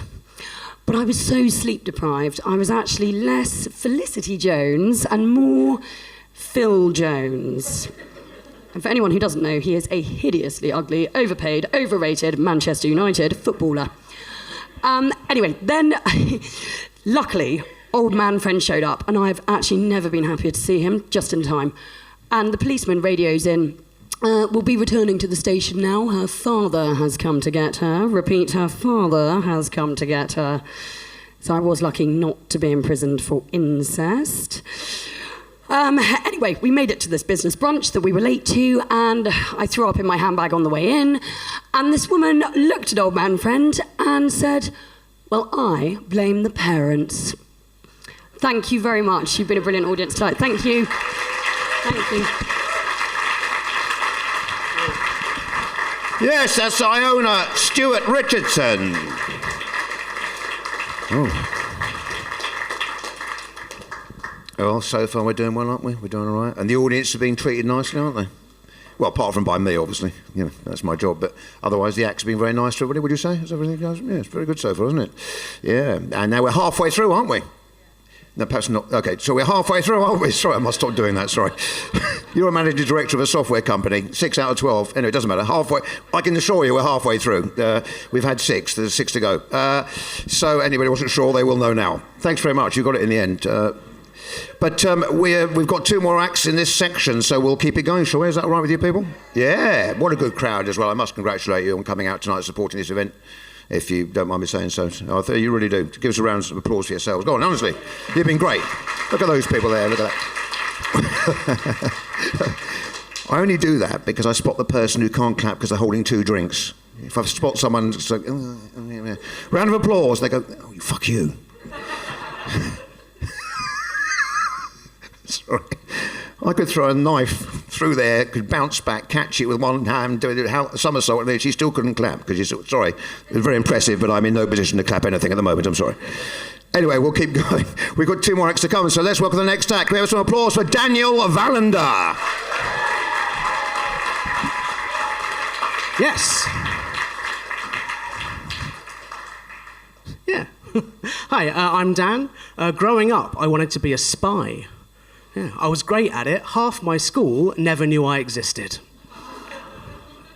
I live in London now. I had to move there because have you all had that thing, like when you're out and you see a friend somewhere you didn't expect to see them, like the supermarket, so you hide from them?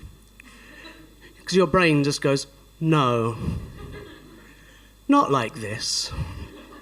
Yeah, a few years ago I had that at a wedding. I saw all of my friends with their families, houses and careers, and my brain went, no, not like this. So I had to move to London to hide from all of them. Because I'm not failing if I cannot see them succeeding, right? Just like I'm not an alcoholic if I only drink alone. Yeah. So London life, it's a lot like being a ghost. People on the street try to walk through me.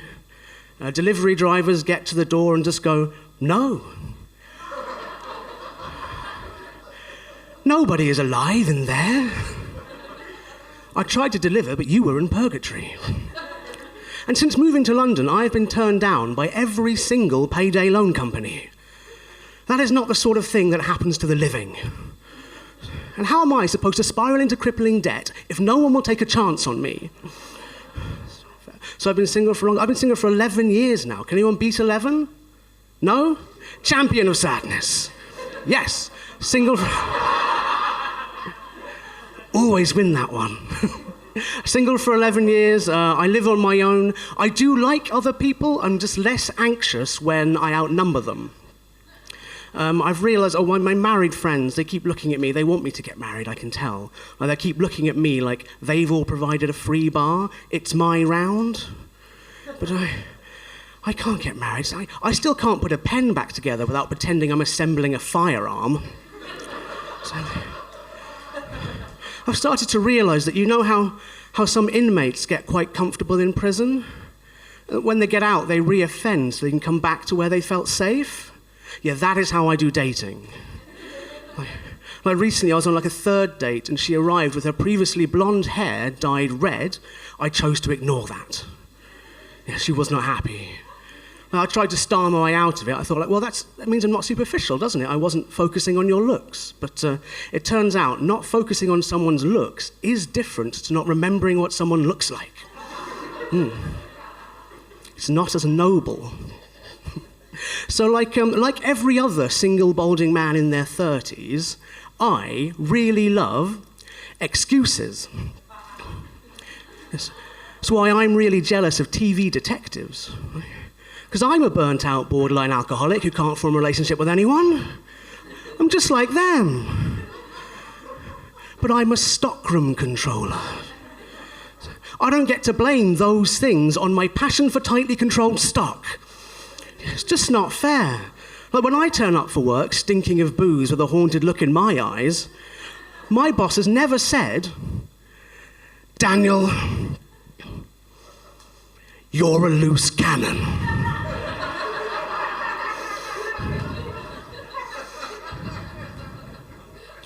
You know I'd fire your ass right now if you weren't the best damn stockroom controller I ever saw.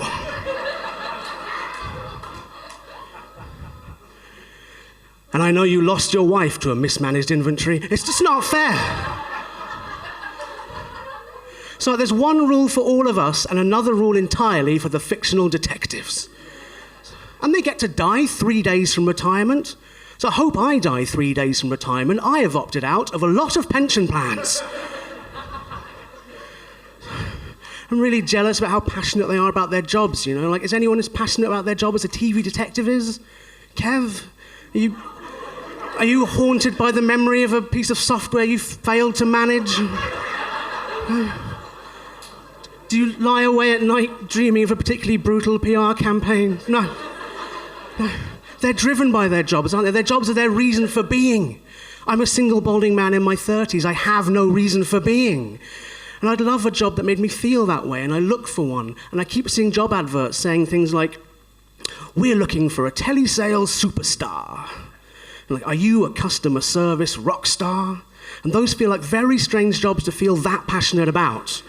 So, are you driven by your passion for great customer service? You need to try something else, just anything else. Yoga, grouting, fireworks, anything else. No one likes customer service. I don't even like shopping. I hate shopping. I hate food shopping. I keep getting caught out by those ready meals. You know those trick ready meals? The ones you cannot microwave. So I don't know if I'm going to be hungry in 40 minutes' time. If you're selling me food in a tray, assume I am not the type to make plans. Hate shopping. I hate clothes shopping. So I find it hard just trying to buy a shirt that fits me. It's like the width of my neck appears to have taken the world by surprise. Customer service trucks. I do stock control. I work with some of these people. They are unhinged. So they go on all day about brand identities and customer journeys. So if you've ever bought something and felt like you've been on a journey, then you need to try Journeys. Just get the train to Taunton or something. It'll blow your mind. So I'll never be that passionate about my job. So I still have all my excuses, you know. So my favourite excuse is that I wasn't born in Victorian London. Yeah, it's great. Like, I'm always broke. It's not my fault, is it? There are so many things now I have to buy. They did not exist in Victorian London. So, yeah, I have no ambition. Well, why would I? Like, everything I know how to do is already being done. I would be considered a genius if this was Victorian London. I've been single forever. I've been single since the smoking ban. Yeah, I look great in foggy environments. I'm going to leave you with a tip, a little pro tip from me to you. I refuse to learn my own height or my own weight. And you should all refuse to learn your own heights and your own weights. Because the only people who need that information are doctors and theme parks. They both have the technology to measure for themselves. Anyone else who asks for it is planning to build a trapdoor.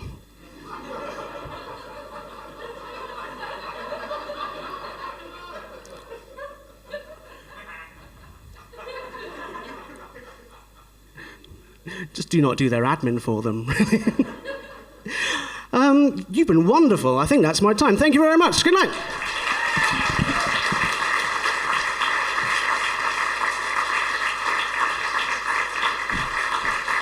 Daniel Varanda.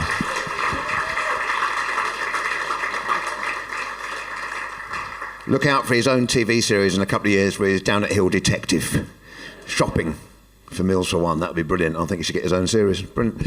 Right, we've got one last act before the next break, followed by the final four, of course. So are we ready? Shall we keep it going? Is that okay with you? Is that okay with you, my friend?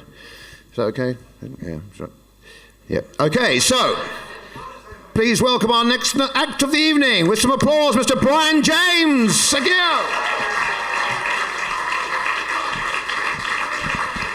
Hello. Thank you very much. Thank you. I am so excited to be here. Wow. And you know what? I am just thrilled to find a bath that I can fit in.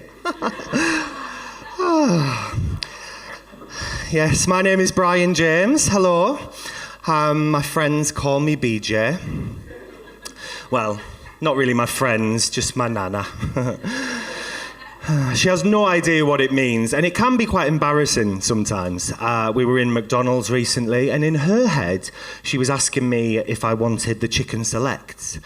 But what everyone else heard was an 80-year-old woman say to me, "Do you want this, BJ?"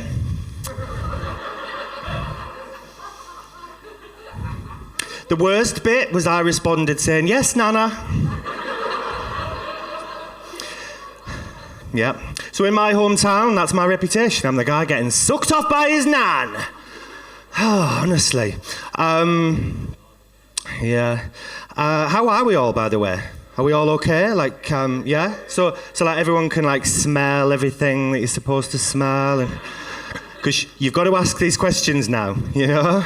It's not like the old days when we used to ask people how they were, but we didn't give a fuck. Do you remember that? It wasn't that long ago. It went something like this. "Hello, how are you?" "I'm fine." Good. That was it. You know, we gave zero fucks. But now we've got to do like a full covert risk assessment just to invite someone in for a cuppa. You know, hello, come in, yes, how are you? Are you okay? You look hot. Are you hot? Is it hot outside? No, interesting. I keep this bottle of sour milk by the front door for no reason. Can you smell it?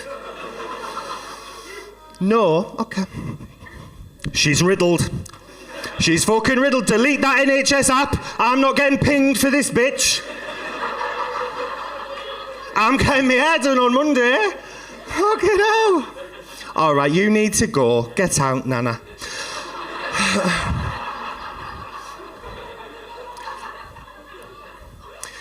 The blowjob thing I was talking about before, I once got the weirdest heckle off that. There was a woman who was, she was right around the front. She was quite drunk. She stood up, pointed and yelled, "Ha! You look like a blowjob." Don't get me wrong, I wasn't really offended. I was just confused, you know? What physical qualities do I possess that make a human woman sit there going, "I've seen him before"? Pam, have we seen him before? Kind of looks like a penis in a mouth, doesn't he? That's it. I did the only thing I could think to do. I gave her a weirdly vague insult back. I told her she looked like a tit wank. Yeah. I've gone back to the gym recently. I fucking hate it. I really do. The thing is, people look at me weird at the gym. You know, they look at me like I shouldn't be there. I know that I should be there because my doctor told me I should be there. And people are doing weird stuff at the gym now as well. There's lots of like jumping on boxes and playing with ropes. There's that one. There's normally a lunatic in the corner doing handstands. Have you seen that? There's lots of people skipping at the gym.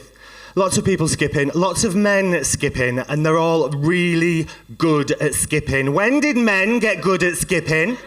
Do you know what I mean? Are they practicing on a weekend? Like, all right, is Dave there? Nah, love. He's out skipping. I tell you what it is, I skipped at school once and everyone picked on me and said I was gay.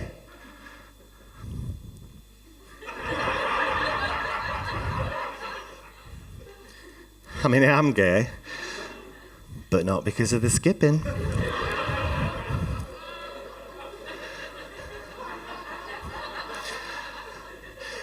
In fact, skipping is the least gay thing I've done, frankly, so... Yeah, I've been jabbed more than twice, that's what I'm saying. Yeah, so I am a homosexual. What was that? Yes, I do enjoy it, thank you, yeah, it's fun. I've recently gone back on Grindr. I know we've heard of it already. Does everyone know what Grindr is? Okay.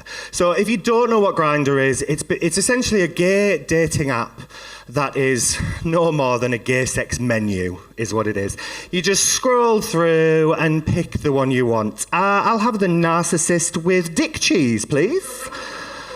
Yeah, with a side of crazy and... Oh, you want me to pay with all my self-esteem? Okay, there we go. Just think Uber Eats dick. That tends to be... And it's delivered in under 30 minutes as well, which is good. Before I go, I will just tell you this. I have been thinking about doing cocaine again. Not gonna lie, a little bit for the weight loss benefits, you know. You never see a fat cokehead, do you? Eh? And if you do, don't trust them. No, I read this article in The Guardian recently, and it said there's so much cocaine in the Thames that all the eels are off their tits. And it really puts things in perspective, does that? Because you realise how shit life is when a fish/snake hybrid is having more fun than you!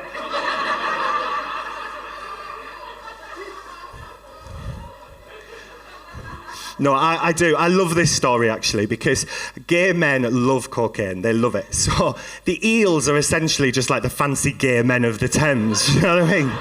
which is weird because I've been with a few snakes in my day, but never an eel. Well, there was a Neil once.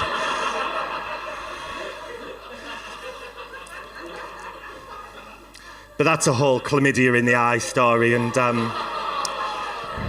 we don't have time for that. Guys, you've been marvellous. I've been Brian James. Thank you very much.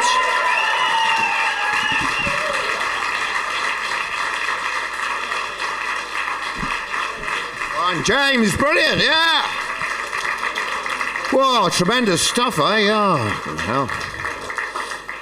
Hard to believe we've still got 4 comedians you haven't even seen yet, considering how good this has been so far. Would you say we've had a good night so far? Yeah. Not bad, because these are all amateur comics that want to start doing it for a living. Some have been maybe going up to a couple of years, but not done so many gigs because of COVID.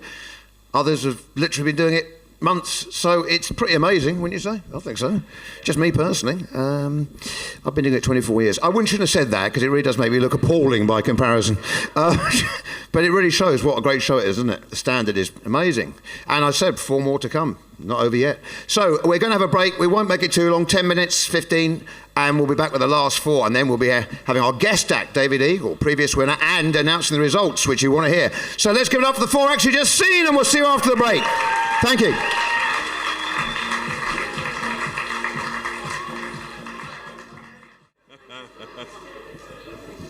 Here we go. You ready for the 3rd section of the evening? Put your hands together again. Welcome back for a very short period of time at the top of the 3rd for Jeff Whiting.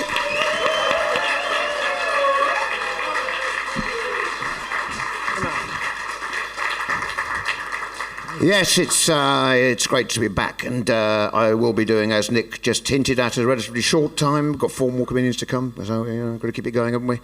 I'm sure amongst you so far, some of you have had some favourites, but of course we've got 4 to come, so you're not sure. But that always happens. The audience are always there, thinking, you can see them looking at the thing. I think of the 3rd one, 4th one, the 2nd one, yeah. And then the judges do something completely different, you see, because they're experts. But no, they don't always, it depends, but you never know what's going to happen in the final. You're not sure anything could happen. Mind you, the audience are actually being quite funny themselves. I mean, we've had 2 or 3 jokes during the interval. Makes a change, doesn't it? I mean, these aren't competitors, by the way, I point out. Just members of the audience, the general public, throwing in a few one-liners. A bloke approached me at the interval and said, "That joke about Viagra, I bet you had a hard time telling that."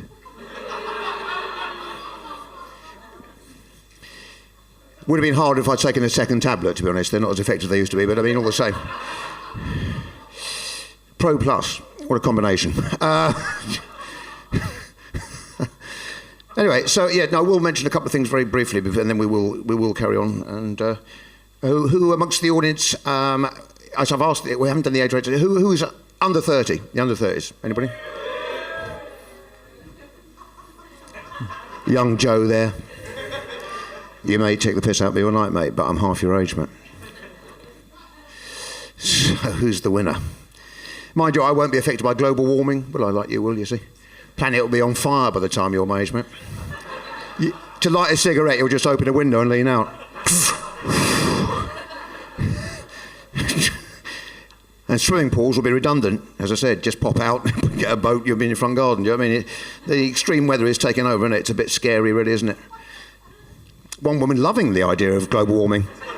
I've never heard such a positive response to it in my life. We'll all be on fire and in floods, and you won't be able to walk out your front door without being burnt alive. Fucking hell, this is the best bit. I'm loving this.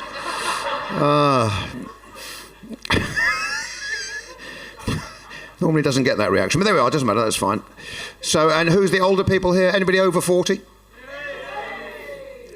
You seem very proud of that, madam. You were very keen to join in. I mean, some people just give a slight, indication, like, over here, But you went for the, yeah! So you're happy to be over... Well, I'm not saying you're delirious, but I mean, you're happy. Who is? By the way, 50 today. Happy? What do you think? No, but... So, and are you married or are you single? Oh, of course you're married to them. Yes, of course you're married to the Elon Musk of Bath. That's right, I forgot about that. Yeah, sorry, I forgot. I missed that. Yeah, sorry. It's because he's sitting behind you. It keeps throwing me off. It's not the normal arrangement. It looks like you're in a long-term lesbian relationship with this woman, and in fact, don't encourage these guys, for God's sake. I mean, Just hope you haven't got kids. You know, we all know what a MILF is, don't we? So hopefully not. Anyway, but sorry. No, actually, I'll ask a direct question. How old are you, Scott? 28. Yeah. What do you consider to be old? So you're 28. So if somebody said they're an age, what age do you get to where you think, oh, a bit old? You know, whether it's male or female. Just what do you think of as old as a 28-year-old? What do you reckon? 29. Look at Joe. Joe's come to life. I tell you, I don't know what's happened there. He doesn't know what he does, but he likes that joke. Are there any? I haven't asked. I'll do it quickly. I know we've got to move on. So who are the single men here? The guys first. Any? Couple over here, and one sort of strange. Whoa! From over there. Good bid, sir. It's a bit like an auction, really, isn't it? You two guys, was it?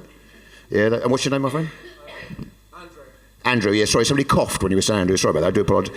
Andrew, yeah, okay, that's fine. So, and how old are you, Andrew? 20, oh, too old. Past it, mate. I'm surprised Scott's sitting with you. I can't believe he's in the same row. That old bastard. 29. I'll have to get younger friends, that's fine. So and any single ladies? One. Your options are narrow, Andrew, no offence, but... Actually, there's only one I can see. There might be somebody in the shadows that I haven't spotted. Sorry, that's fine. And what's your name? Sue, would you like to go at the 29-year-old? Possibly. Yes. What she means is I can't say yes in front of a crowd, but bring it on. Do you know what I mean? That's what people mean. But you can't say, yes, please. Well, I'd consider it, but I don't want to rush into anything. So much of life is like that, isn't it? You don't say what you really think, do you? You say what you can say within whatever group you're in, can't you? It is the way we work. It's the English thing, as I said. You know, like, as I said, we apologise all the time. As I said, I know I said that before, but we really do, don't we? Do you know what I mean? If the meal's not good enough, all the time we do that, don't we? You're sitting with your partner, you're both English, and it comes over, it's not quite right, and then it says, this is a bit lukewarm, isn't it? Don't say anything. Don't you? We do say that. We always do it. And then the other thing is, and you know, when waiters ask, there was quite aggressive tone, don't they? So you feel you can't. Is everything okay? Oh yeah, fantastic. I mean, you don't, isn't it? And also, why do the waiters seem to wait till you're about to say the most important thing of your life to somebody to come over and check if the meal's all right when you're perfectly obviously eating the fucking thing? Do you know what I mean? You're eating the meal. You're both eating it. Clearly, both enjoying it. It's clearly going, and you're leaning forward saying, "Look, I don't want to do this, but." In my life, in all my life, I don't think I've ever shared a moment like, is everything right with the meal? You think, you fucking... Forget it. Anyway, enough of that. Right, so we have 4 acts in this section. We've seen 8. 3 will be placed first, second and third, obviously. So let's see how it goes. We're ready for the next act? Yeah. Can we have some applause for Mr. Harry Wright?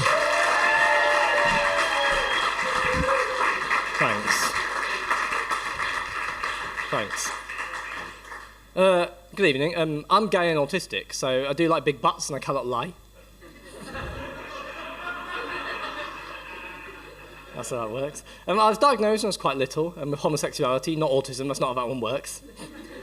I've always been quite literal-minded. I remember being 6 years old and refusing to drink 7-Up because I wasn't. Later on, I went on to university, and later in life, not straight after the 7-Up. And when I was there, I got an email from a disability person that said, to all those with autism, Asperger's, and other autism spectrum disorders, please come to a meetup on Wednesday and make new friends. I remember thinking, that's a great idea. Let's put a group of people who famously don't like new situations and unfamiliar environments in a massive room with 25 to 50 strangers. I went to this, and I was the only person there. And I haven't heard from that Nigerian prince in donkey's years. I can only assume everybody else was driven off by the inaccuracy of the number range 25 to 50. If you're going to try and get autistic people to socialise, at least give us some prime numbers to be going on with. Like, I do a lot of charity gigs. I did a charity gig recently for an autistic charity, and they tried to be inclusive, they really had. They'd given everybody a sticker to wear that said, I don't to wish to be interacted with by the comedians. Thought, good grief, at least guide dogs get to wear a sign saying, please don't touch me, I'm working. This bloke came up afterwards and he went, oh, you don't look very autistic, mate. You must be quite mild. Like, I'm not a comma. Also, Dad, you was at my diagnosis, so what are we doing? Like, I didn't used to be like this, I used to sort of fit in with other boys, I used to laugh at their jokes, used to get their banter. And then one day at work, I had my flu vaccine, and now I'm gay. He knows. Vaccines don't cause autism. A cute doctor giving it to you does make you gay, 100% how it works. I'm terrified of having my COVID one in case I turn back straight again.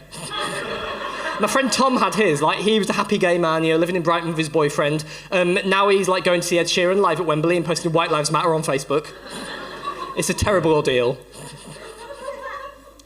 But people sort of often, people think autism is a disability, and it's not. It's more like, your brain works differently. And I went on a date with this one guy once, and he kept insisting it was a disability. He kept going, it's a disability, you're disabled, you're disabled, you're disabled. And then he said, have you ever experienced any ableism? Yes, from you right now. I thought about that for months. What I actually should have said, was, it's not a disability, it's more like a different operating system. That means you, Windows 98, me, Linux. My dick, area of outstanding natural beauty. Your dick, site of special scientific interest. Yeah, my special interest ordnance survey maps, get with the programme. But it's a bit weird, I don't really sort of fit into either environment. I only came out a few years ago, and I've never kind of done the key gay things, because I've just been gay through a pandemic. I've never been on a big night out in Soho. The only poppers I've ever had are jalapeno ones at Pizza Hut. I don't even have racist takes on RuPaul's Drag Race. But the other week, I did the gayest thing I've ever done. She's got racist takes on RuPaul's Drag Race, she knows. But the other week I did the gayest thing I've ever done. I went to a sauna for the first time. Not a sauna that Swedish people go to. One that men go to. And I'd never been in before, and I didn't know what to do. And I went into one room, there was two men, fucking another guy. And I didn't know whether to, leave or say, oh, no thanks, not for me. And I panicked. The last vestiges of my straight brain kicked in, and I went, when one of them came inside him, I went, goal! Back of the net, son, what a shot! So not allowed to go there anymore. But I have been booked to commentate on the next World Cup, looking forward to it. But I know it's a weird one. I don't really sort of fit into the community, because I'm a sports gay, a queer man who likes sports. We're quite an oppressed minority in our own community. It's harder coming out as that than it was as gay in the first place. We had a coming out party for me. Speaking of which, why do we call it coming out and not Bender reveal party? What are we doing?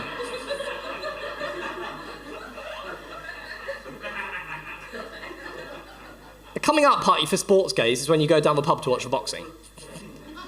And we watched the Tyson Fury fight, and my friend Ben said, I don't get why you like this. It's not interesting or entertaining. It's just men hitting each other in the head. I tried to explain it to him in terms he'd understand, and I said, Ben, you know how you really love Lady Gaga? And you know how some other gays really love Ariana Grande? And you know how you like going on Grindr in your pants and sending death threats to the ones that really like Ariana Grande? You've asked like this, but somehow with less nudity involved. And you went, oh yeah, that is me too, I'm a sports gay too. I went, Ben, no. A sport is a really important thing. People get injured, people lose their lives on the field of play. And you went, yeah, I can relate to that too, because I've got carpal tunnel and banned from Pornhub. It's not quite the same thing, but I don't really sort of fit in the workplace either. When I don't do this, I work in an office. And I found out I worked with this 19-year-old girl that didn't know what Easter was. She wasn't from religion but didn't celebrate it. She'd just never properly been taught the Easter story.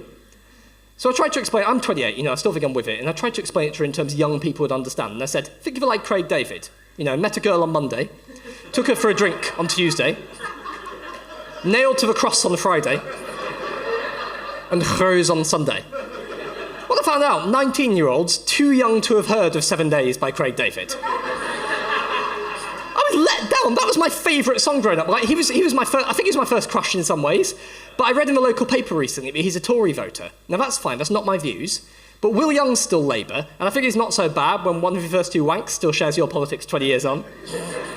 For any straight men in, that's if Katie Price came out as a communist. Some worrying laughs of recognition from Sean there. but yeah, it's a bit of a strange one. I have met a boy now, I've met a boyfriend now. I met him on the old Grindr, and it's been mentioned. Yeah, one cheer of recognition. Strangely enough from a straight lady. but it's been mentioned, and it's the perfect thing for queer men with autism. It's hundreds of men in 2x2 centimetre squares in a grid. We love it.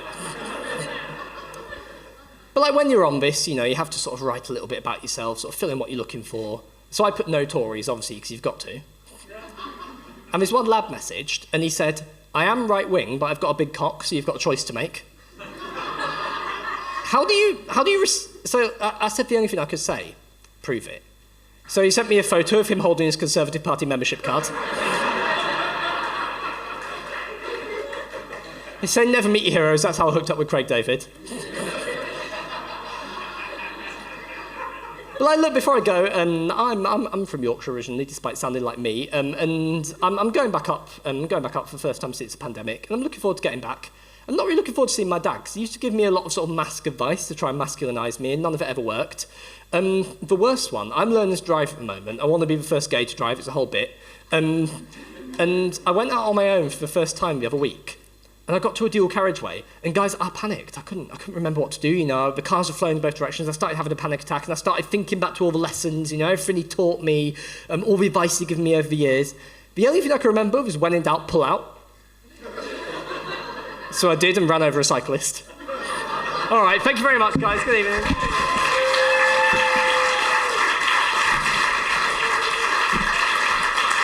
Harry Wright.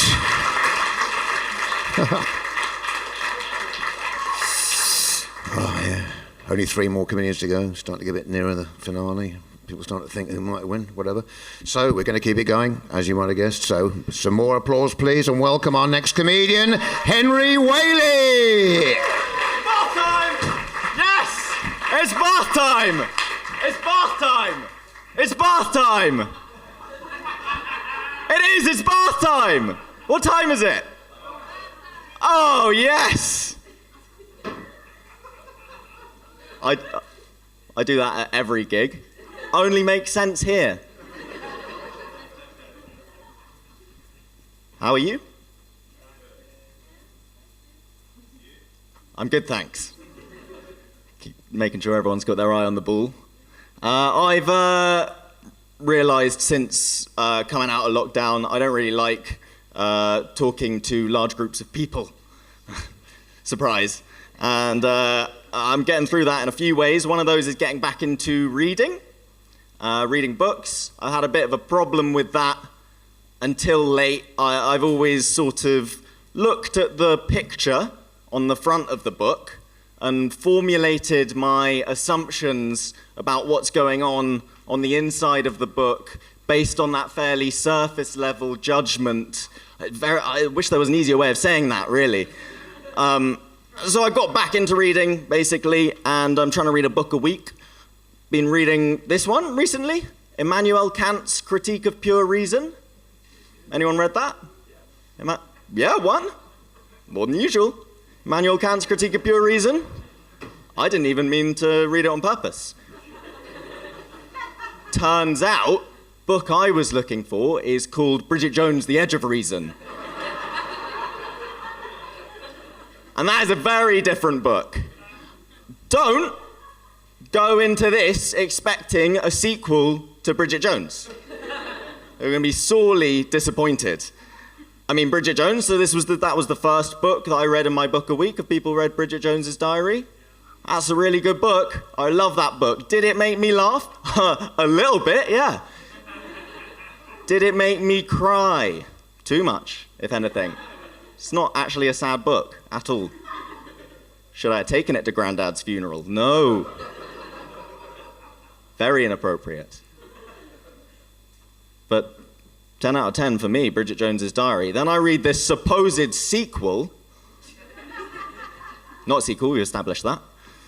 And Bridget Jones was sort of a chick lit, kind of romantic comedy type thing. About the pitfalls of being a single 30-something in London. This one's more of an investigation into the concept of reason based on the opposing philosophical schools of empiricism and rationalism. And I was thinking, Bridget's diary writing style has really matured since the first book. She's thinking about big concepts now. She's making far fewer jokes about dirty underwear. There's only one joke about dirty underwear in this book, and it doesn't make any sense at all in the context. Comes out absolutely nowhere. So this one less good. Couple of other clues that this is not a sequel. This one written about 200 years before, 1781. So it's more of a prequel, really, if anything. Loosely connected one. Also, no characters at all in Immanuel Kant's Critique of Pure Reason. I mean, I think if I know one thing about books, Immanuel, chuck in a couple of characters, surely. Nothing for me to get my teeth into. I mean, I thought this guy on the front cover, this sort of sexy chap, I thought maybe he'd be the new kind of romantic lead, new Mark Darcy type character, bit of Colin Firth. That's Immanuel Kant. That's the guy that wrote the book, put himself on the bloody front cover. Vain, if you ask me. So it's about a 9 out of 10 for me. I don't have much to judge it on, really. Probably do a joke, I guess. Just about stuff I've been thinking about this week. Immanuel Kant walks into a bar. And the barman says, "I didn't know you were going to be here." And Immanuel Kant says, "All our knowledge begins with the senses, proceeds to the understanding, and ends with reason." So if you didn't get that, read the book.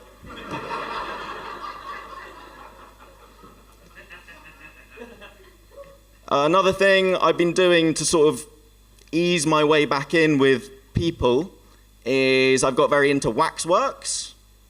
Any fans of waxworks in? They're sort of like what I think of as gateway people. They've got all the best bits, the nose, eyes, mouth, none of the scary stuff, none of this judgment and consciousness that you're holding on to right now. I can see it behind those eyes. It's there. I mean, you're doing your best to look back at me with a sort of waxy indifference. It's not good enough for me. I need the waxworks. Has anyone got a favourite waxwork museum? Was that a favourite waxwork museum back there? Oh, okay. Madame Tussauds. Yeah. That's all right. You weren't. No, I come from London. Madame Tussauds is what we say up there. Silly old me coming down here. Madame Tussauds, yeah. I go there a lot. I was at Madame Tussauds the other day. The glitz and the glamour, you know, get a selfie with Janet Street Porter. Go to the royal section, hang out with Paul Burrell. I love Madame Tussauds. You can sip champagne with Les Dennis. He doesn't have a waxwork. He works there on weekends now.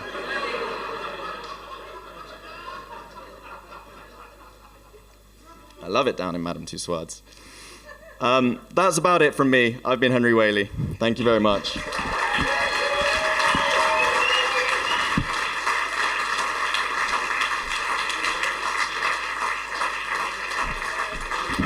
Henry Whaley! Yeah. Oh, amazing there. And I love the fact that only him can you go to in Bath and reference a very unusual book about psychology and somebody say, yes, I read it. And that was just the one that bothered to join in. The other 6 are thinking, well, I have, but I didn't want to say anything. What a great crowd. Unbelievable. Anyway, we have 2 acts to go, so I won't keep you in. I don't want you feeling tense or... obviously, in my case, I have no choice after those tablets, but in your case, I want you to be relaxed. So we've got 2 more acts to go. So next act coming up now, is that okay with everyone? Can we have some applause for Charlene Jahan?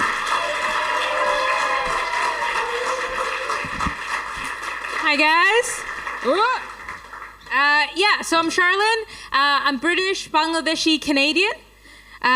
So my postcode's British, my voice is Canadian, and my love of curry is also British.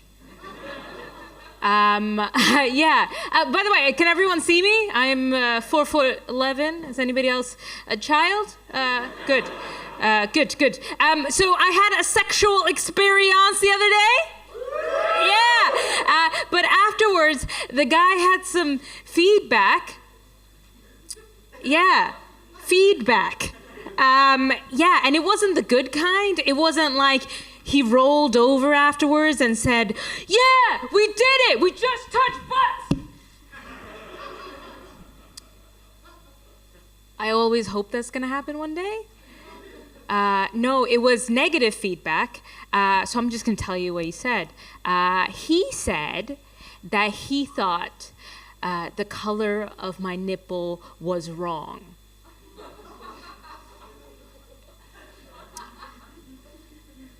So I can tell that not everyone gets that feedback. So I'm just going to tell you what I told him, which is you need to vary the content of your porn. Yeah. Yeah, they're not all pink, guys. Some of them are aquamarine. I think you should just all go and taste the rainbow, you know? So his name was Barnaby. He was white. I think that's a redundant statement.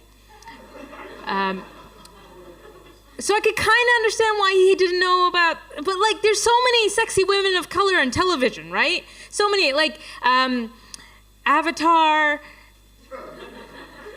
Mystique, Smurfette. I said women of color, I didn't say what color, and I picked blue. To be fair though, like Avatar, they don't really have like nipples. None of those characters have nipples. So maybe Barnaby was just expecting like a gaping hole here. And to be fair to him, I do have a gaping hole. It's just further down.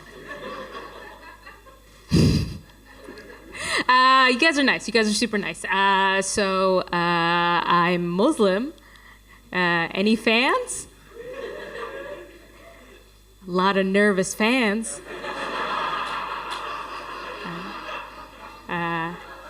Don't worry, I get it. I think Islam to society is like Kanye West to society. Yeah, I think, like a lot of people subscribe to him, but everyone gets a little anxious when he says or does anything. Also, both Islam and Kanye are oddly fixed on directions. I'm just saying, if Kanye's daughter went to Mecca, that's northwest and southeast. And also, that's not where similarities end. I think Kanye is as stable as the Syrian government. Anyway, my favorite thing about Islam is the arranged marriages, not the actual marriage part. That's just Stockholm syndrome with a mortgage. But the actual, like, my parents were arranged. They've been married for 30 years. But day 5, they realized they had a communication problem, so they don't. But what I really like is the arranged marriage interview. It's the thing that happens like right before the marriage, and it's like usually 10 minutes long. Both sets of parents are there, and neither of you speak, and then you get married for 10 to 50 years before, somebody dies. And I love it. Because how awesome would that marriage interview go when you're the only one who knows what you look like? Are you kidding me? Of course, I'm 100% gonna wear a hijab. I'm gonna wear a hijab to this thing. Of course. I'll be like so interesting, so mysterious.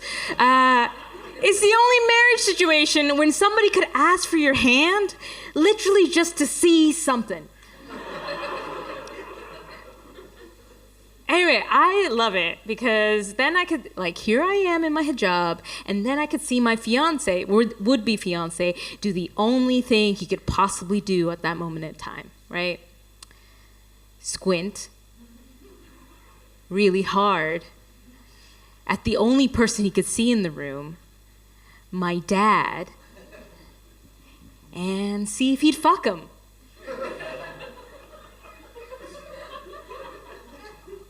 Yeah. Because like he couldn't look at my mom because she'd be supporting me. Like I'm saying, worst case scenario, he's more into my dad than me. But I get it. My dad's a sexy man. Just imagine this face, but with less facial hair. And you're probably like, I don't have any facial hair. Well, you haven't seen my dad. He's a dolphin. So I actually prefer that than what actually happened, which is on my 30th birthday. Yes, this is my face at 30. I will never die. On my 30th birthday, without my consent or knowledge, my mom put a full-paged ad out in a Bangladeshi newspaper asking men to call in if they wanted to marry me. Genius! Genius! And here I was looking for men on the physical plane. Like just trying to like pick up guys at a coffee shop without a marketing team? Who does that? Also, like, there's a phone number you could call and everything. Yeah, I had my own hotline. I was the sexy single, not near you. Because I don't live in Bangladesh. This story continues to make sense. Also, the ad was listed next to an article on flooding. Yeah, because, you know, why wouldn't you put one natural disaster next to another? Okay, so this is the ad. This is legit the ad. My name, Charlene Jahan, cool. My age, late 20s. Yeah, I think we can all agree 30 is pretty late 20s. A picture of my family with an arrow pointing at my face.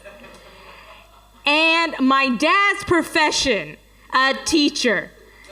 That's it.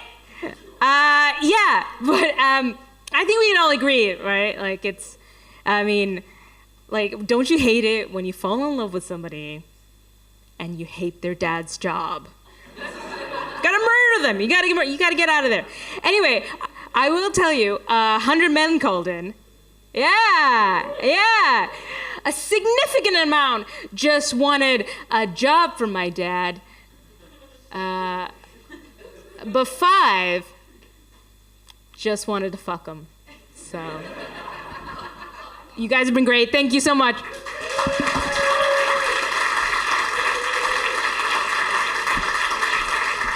Charlene Jahan. Oh. So, down to the last act. Oh, yeah. Not easy going on last, is it? Not easy. Yeah, you've got to watch all the other people going out, one after the other. 11 people doing their thing, waiting around to get on. So, not an easy spot, but we're going to make it special. We're going to give a bit of extra energy. That's fantastic. Sorry. I should have known not to go over there. Sorry, it was clearly. Anyway, it doesn't matter. So, and then after that, as I said, we have a guest set from David Eagle, who won the competition the last time, because obviously we didn't have it last year because of COVID, so he won the last competition, and he will be up doing his stuff while the judges deliberate. Make their minds up about who's won, that sort of thing. So what we're going to do is we're going to bring on the last comic now, and then, as I said, that will all be going on, and at the end we shall make some announcements, and Mr. Nick Steele, the director of the festival, will also be talking to you, etc. There'll be a lot going on, so don't go away or leave or anything like that before the vital announcements. Last act coming up now, so can we have some enormous amount of love and noise, Mr. Fraser Gibson. Hello. How are we all doing, guys? We well? I'm good too, thanks for asking. It's good to be here. I did a gig last night in East London, so it's actually really good to be here. It's been a long night, hasn't it? I mean, the bunting almost gave up halfway through. Thank God it was put back up. That would have been a bit of an unfair advantage. That not as my backdrop. I'm originally from New Zealand. Do we have any Kiwis in the crowd tonight? Cool. That's great. Guess my friends never got that Facebook invite. That's all right. This is a question I get all the time in the UK. I get it in Bath. I get it especially in London. You know, people find out you're from New Zealand. They're like, oh my God, mate, you're from New Zealand. What are you doing here, mate? What are you doing in London? Yeah. I'll tell you why, okay? Because there comes a point, all right, in every New Zealander's life where you're sitting on the beach, okay? You're enjoying a nice cold beer as the sun's beaming down on your face. And the only sounds you can hear are birds chirping, waves crashing onto the shore. Whoosh, whoosh. It's fucking majestic. And then you gaze deep into that beautiful, gorgeous, unbelievable sunset, and you just think to yourself, do you know what?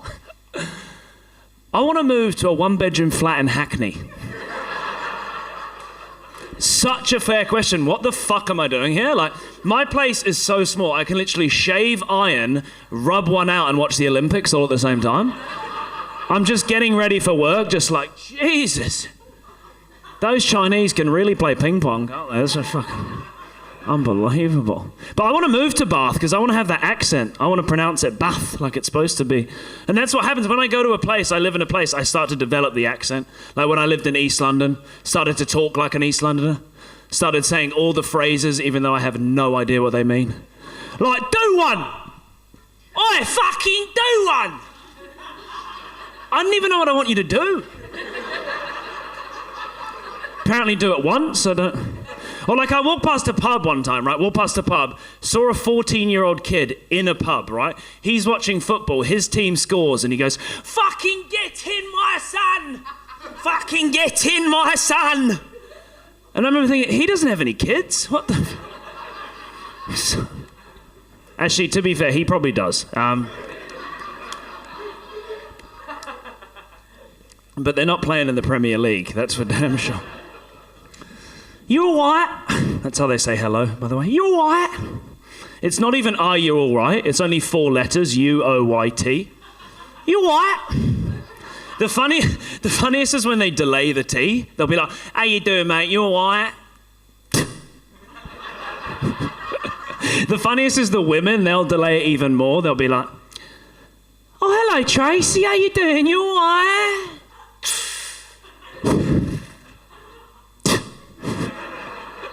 The best is the response.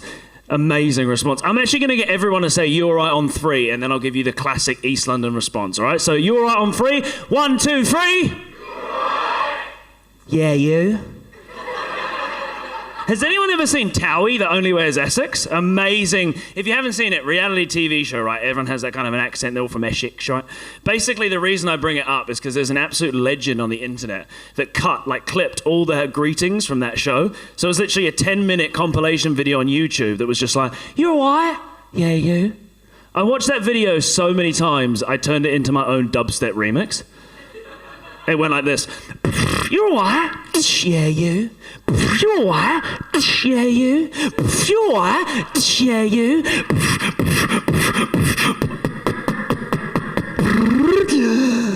You all right?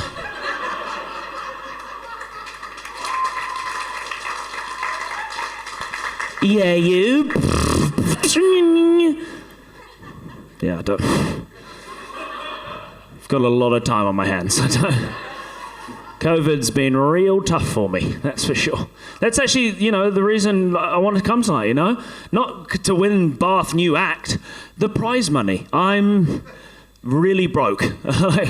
No, seriously, I'm so broke. When I walk past a pond, ducks throw bread at me. It's a little bit fucked up, No, I'm just kidding. The reason I do comedy, I love to make people laugh, I love to connect with audiences, make jokes that people talk about later. I want to make comedy art. I want to be the Michael Jackson of comedy. No, not like that. Don't look at me like... I'm saying Michael Jackson made something so incredible that even if you think he's a pedophile, you can't not dance to his music. Because your mind will say no, but your body will say yes, right? It's that good, That's how we'll defeat woke culture. Just make something so incredible, no one can deny it. Do you know what I mean? You go to a club these days, the DJ has the balls to play MJ. He's just like...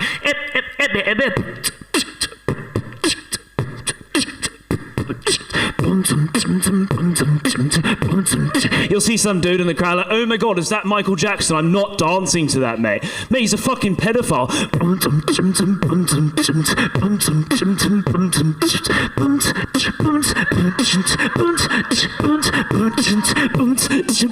What's happening to me? She was more like... Give it up for MJ, guys. Come on. On a side note, I think he did it. I got to be honest, because you can't make the sounds that he made without touching children. I'm sorry, okay? Just fucking hate. I wanna. To be honest, maybe he wasn't even doing it for his own sexual reasons. He's just trying to come up with ideas for songs, you know? Just rolling around Neverland, kicking kids, just like... I don't know. I got you. You weren't laughing before that. That got you, didn't it? That's why we're here. Amazing. I'll leave you with this. I reckon MJ he had Tourette's or bipolar or some shit, you know, because one moment he was like this loving, tender, emotional guy, you know, he's like, doesn't matter if you're black or white. And then the next minute he's like this feral, ferocious animal, you know? He'd be like, I love you, baby girl. That's how I feel. And there are many ways in the world to explain, to tell you, I wanna fuck you. Jamal.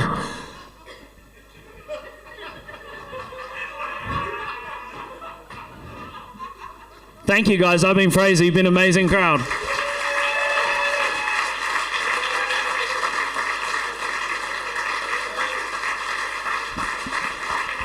Fraser Gibson. Wow. That is everybody now then, isn't it? Yeah, so the judges will be deliberating. I'm glad it's them, actually. It's much better in some ways to watch a show, see 12 acts, have a really good time, enjoy it, and let them decide. Do you know what I mean? Otherwise, you'll be sitting there thinking, wait a minute, was it number 3? Who did the joke about? Was it number 2? You know what I mean? I think it's much easier just to let them do the work, and we can just enjoy ourselves and find out the results shortly. Thank you very much. But we will have a guest spot shortly, so in a moment, so I'll be introducing David. And I think we should give one round of applause for all the acts we've seen tonight, before anything else happens. Excellent stuff.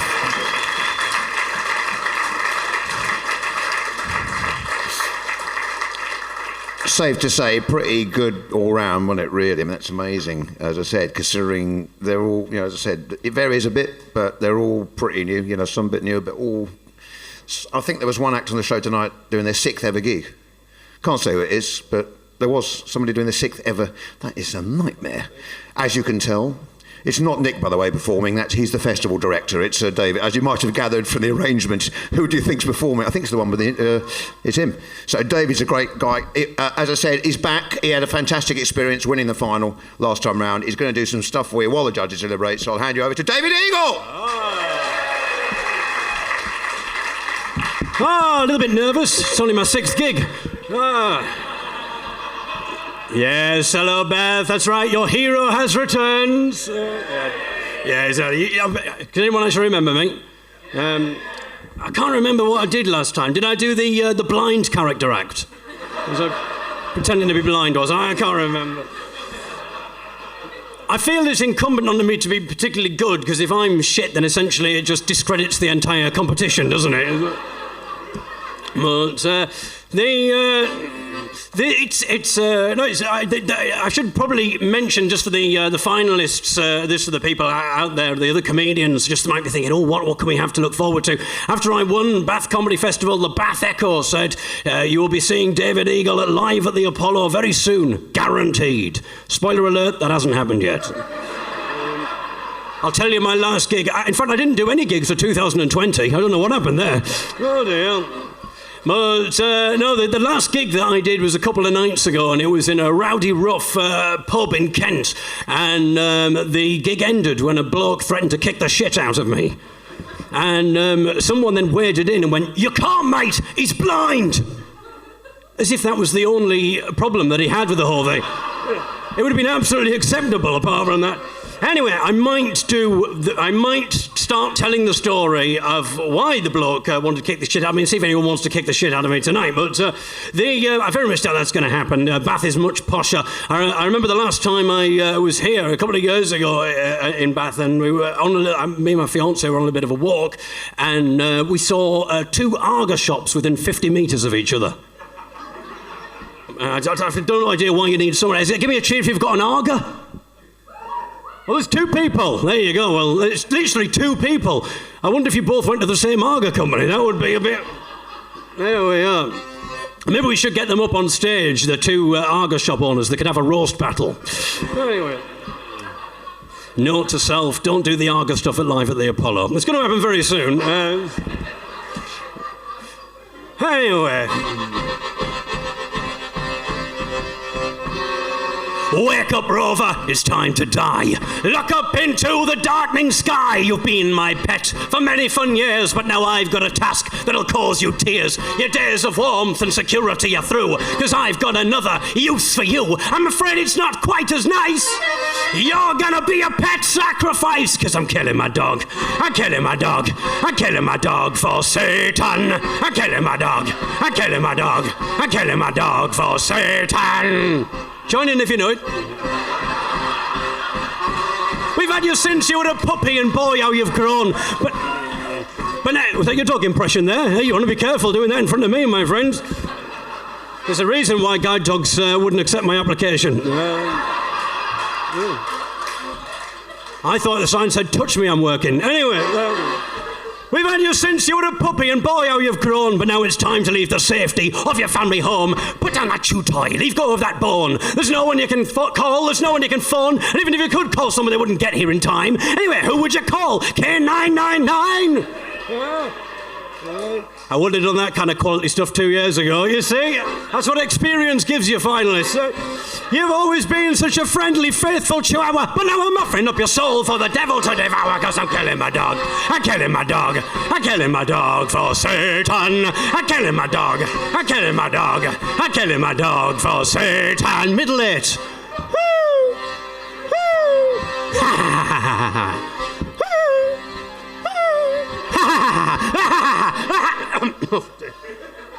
Oh, got a weekend of gigs to go. Oh, Rover, I've got to go back to a pub in Kent tomorrow. Oh, Rover, you silly old chump, as you give my leg one farewell hump. For old time's sake, I'll give your belly a rub, pat you on the head, then feed you to Beelzebub. I'm sorry, Rover, I just don't have a choice. I heard satanic messages in your doggy voice, so I know that you're evil. I know that you're cursed, because I recorded you barking and I played it in reverse. I'm killing my dog. I'm killing my dog. I'm killing my dog for Satan. I'm killing my dog. I'm killing my dog. I'm killing my dog for Satan. All together now, I'm killing my dog. I'm killing my dog. I'm killing my dog for Satan. I'm killing my dog. I'm killing my dog. I'm killing my dog. Oh, make no bones about it, Rover. It's time to die as I cast you into the fiery dark. And once you get to hell, my friend, you ain't never coming back. Thank you.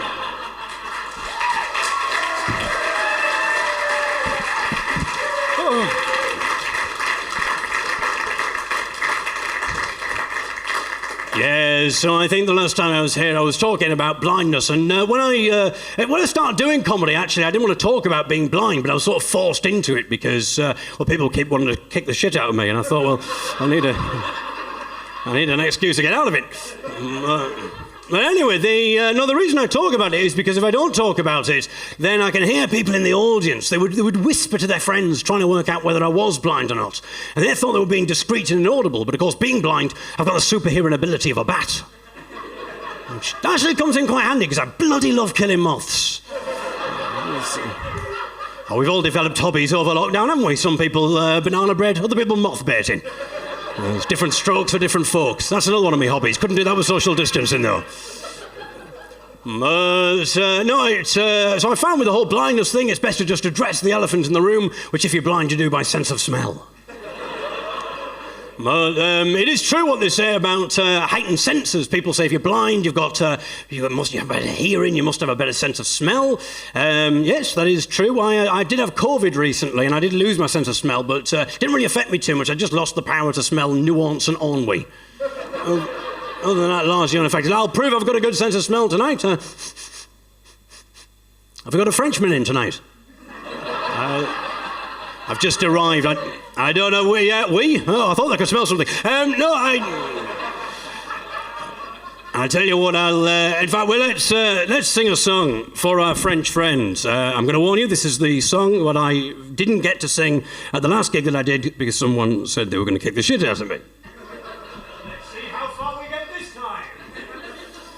So, Britain is being invaded. Now, surprisingly, that wasn't the bit. He was fine with that bit. He was being invaded by the French. The French are coming over here and they're not happy. They're angry. They've been inspired by Lawrence Fox and Nigel Farage and their ilk, who keep on going on about how much we need to keep what is ours and protect our British heritage and identity. Heritage and identity. Heritage and identity, of course, words of French origin. That's the moment where he went, "What's wrong with Nigel? What's wrong? Well, I'll fucking kick the shit out of you," and then started running towards me, so the gig ended. So we've got further than that. Who would have thought it? I'd have thought Nigel Farage fan would have been quite mild-mannered, you know, but anyway. So basically they've said, no, if you want to keep what's yours, then that's absolutely fine, but we're taking back what's ours. We're coming over to reclaim our words. If you want to use them from now on, you're going to have to pay. Enough is enough, they say. Or they may say, enough is enough, if they're being weirdly philosophical about eggs. So with that in mind, here's a little song. Here's a little ditty, or ditté, as I believe they say in French.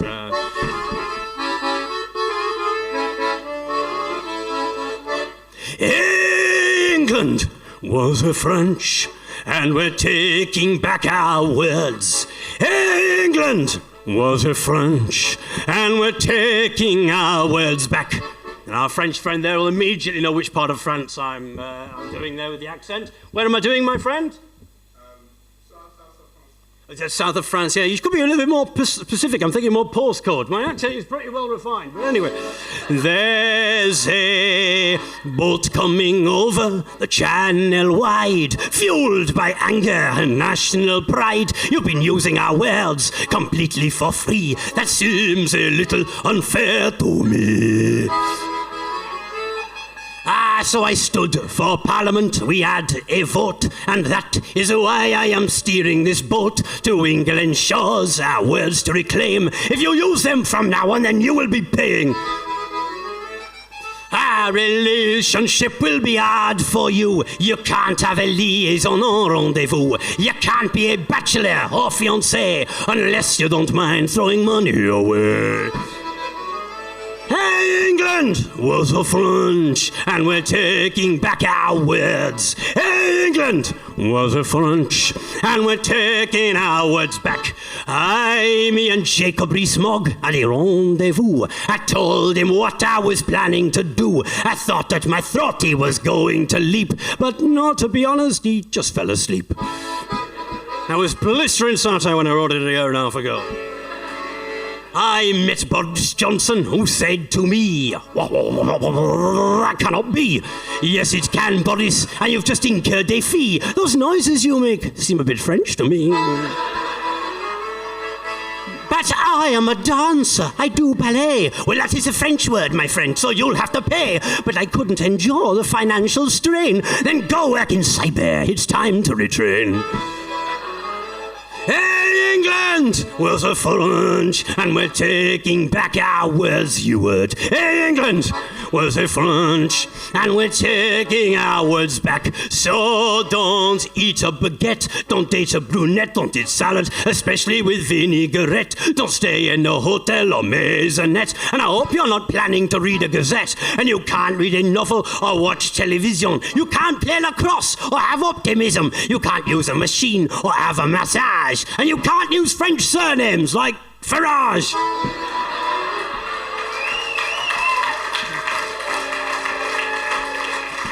You can pay me by credit or cash or check. They're all French words, you fool. You're a financial wreck. I guess you might call that my coup de grace. But if you did, I'd sue your ass. Sorry, derriere. England was a French, and we're taking back our words. England was a French, and we're taking our words back. So now I must go. Au revoir, so long. But don't worry, England, we'll let you keep. Honky, honky, hon. Merci.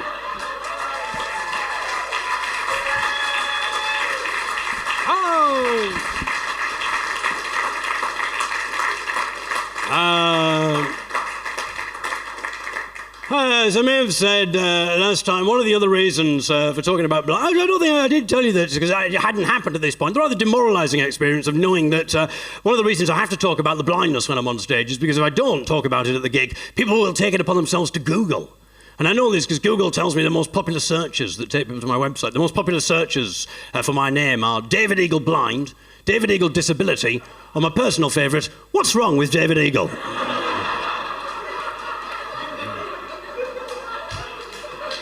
Yes. Sounds like the laughter of recognition from some of you there. You've been Googling that. I mean, to be honest, that might have nothing to do with the blindness. It could be my therapist just resorting to Google in desperation. If you do Google What's Wrong with David Eagle, there's a lengthy article on the RSPCA website.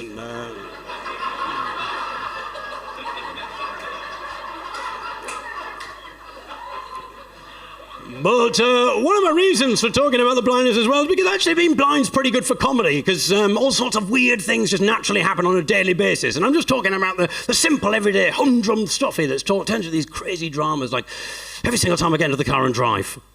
Always something. I mean, to be honest, the drink doesn't help, but in fairness, I was just testing my eyes. Yeah.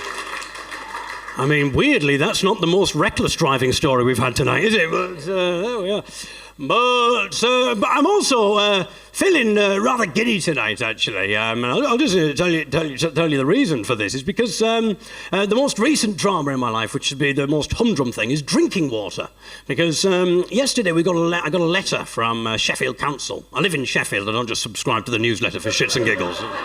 It's one of my other hobbies. And they said, we're doing some work on the water and the drainage. So there might be a bit of tap water in the tap. There should be some tap water in the tap water. There should be some drainage. There might be a bit of, I don't know. There might be, that's quite a novel. We're a very poor area, Sheffield. There might be some tap water in the tap water. That's very good. And the Tory government as well. I'm very impressed. Very good. Anyway, there might be some drainage sediment in the tap water, but don't worry about it, because all you need to do is just turn on the tap. If it looks a bit weird, don't drink it. Well, thank you very much, Sheffield Council. So I don't know, I've been in the house all by myself before leaving here. I left here about 3 or 4 o'clock, so I've been in the house all by myself today. I've essentially all day I've been playing tap roulette. So I don't know, I could be stood before you riddled with drainage sediment. Sorry, not single. Sorry, Louis, with my sexy talk there. But this is the thing as well, because I'm quite superstitious. So, you know, if this gig goes blisteringly well, and there's still a chance if you put a bit more effort in, people. You know, I'm going to think, oh, well, it was clearly the drainage sediment, wasn't it? So I'm not going to be able to go on stage unless I'm being dosed up on drainage sediment. I'm going to become a drainage sediment junkie. Ringing up my mate at the council going, oh, yes, mate, I'll put your sweet, sweet sediment inside of me, mate. Pump me full of your sweet, sweet sediment. David, how many times? I've got a wife and kids. We can't do this. Stop calling me up with your weird, elaborate euphemisms. So that's the reason why I'm feeling slightly giddy anyway. But anyway, so I'll tell you what I'm going to do. I'm going to end with one song, but it's been lovely being back and being able to perform, because I did do some online gigs over lockdown, but it's not the same. You don't get the same visceral thrill knowing that you've just completely confused an audience. You're audibly hearing them talking about drainage sediment for 2 minutes. You don't get that on the thing, yeah. But the online gigs were very odd. The first one that I did, before anyone had got it sussed, and you couldn't hear or see the audience members. Now, of course, being a blind comedian, I'm used to performing comedy and not being able to see the audience. But performing comedy to complete silence. Yes, it's perfectly exemplified. I have done that. Yes, very good there. You put in a bit of the groundwork for that joke. Doesn't it feel a lot more rewarding? Well done, you. Well done. Now, I have done gigs to complete silence, but that's because I've got quite a few fans who are Buddhist monks. When they finish seeing Bennett, they come and see me. They take a vow of silence, and then they use my comedy to test their resolve. But this online gig that I did, the organiser realised it was going to be weird for the comedians not to be able to hear or see the audience. So he encouraged the audience members to put positive messages in the chat window. But it didn't really help, because it just meant to be halfway through doing a joke and someone would write, ha, ha, ha, which just came across as sarcastic. Especially for me who can't see the screen, so everything's relayed to me by a screen reader, which is a monotonal voice in my computer. I don't have my own butler. That wasn't one of the prizes at Bath Comedy Festival. So the comedy's not going that well, no. So I'd be halfway through doing the joke, and then all of a sudden, ha, ha, ha, ha. Sounded a bit like those gigs I do for the Buddhist monks, actually. Ha, ha, ha, ha. Sounded like Stephen Hawking singing the Bee Gees. Don't know if you've heard that album. Jive Hawking. Oh, hello. You all right? I'm just moving a trolley of... You're moving a trolley of what? Prizes. A trolley of prizes. Excellent, thank you very much. Shall I... Excellent. I'll tell you what. I think I'd rather have the shit kicked out of me. This is what you get when you win Bath Comedy Festival. You come back to do a gig 2 years later and get heckled by the host. Unbelievable. Oh, maybe it was a warning against going into the Stephen Hawking Bee Gees stuff. He thought, this is not going to go down well. Right, I'll tell you what. We'll end with one final song, because since I last saw you, I attended a seance. I don't know if anyone's attended a seance, but you won't believe who came through, unless you've seen me before. It was the spirited George Formby. Spirited George Formby came through, and he says, David, I'd like you to be my musical conduit. I have written a song from the grave, which I'm pretty impressed with, because I imagine it's pretty cramped in there. So, he says, I'd like you to sing this song that I have written from the grave. If you could do it just while some bloke is putting a lot of prizes on a trolley and wheeling it out, that would be great. A reverent silence. This has never been done before. A song from a dead man.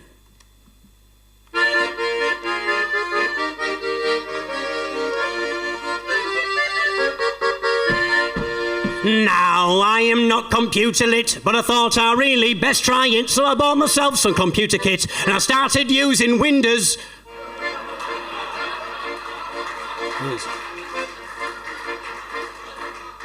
See, the 29-year-old will get this, 28-year-old too young to understand this.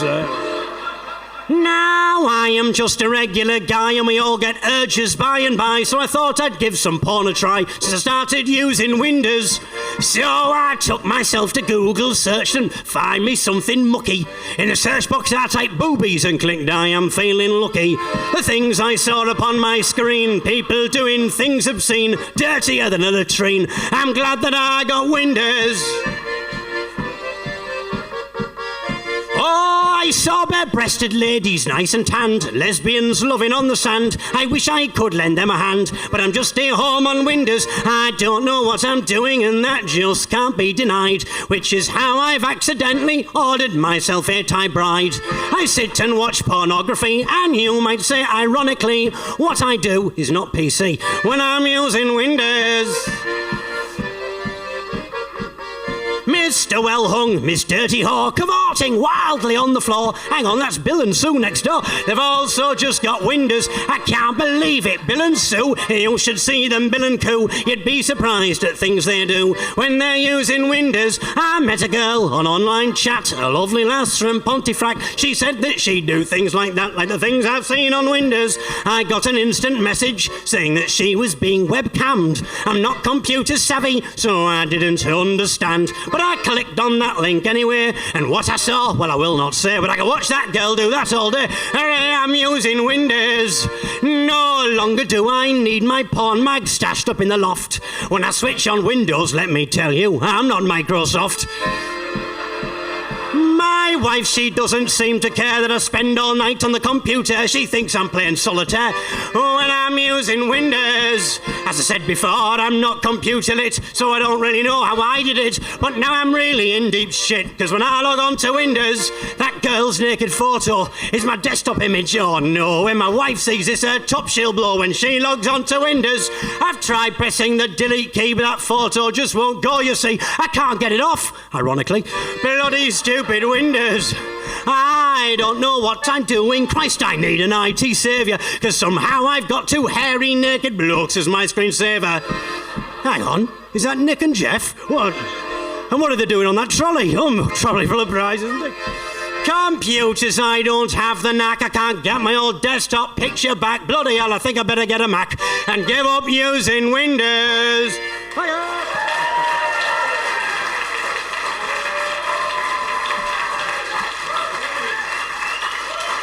fantastic David Eagle.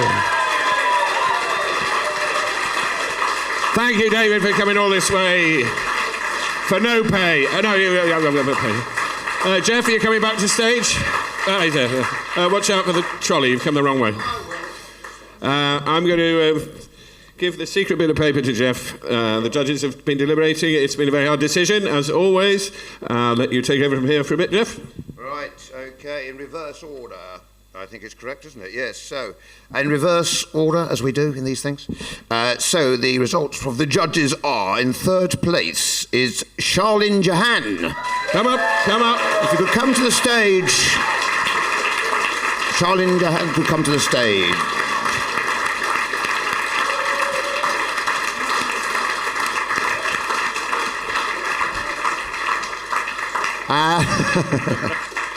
The hat is obligatory, by the way. You have to wear that. And second place, Henry Whaley. If Henry could come up.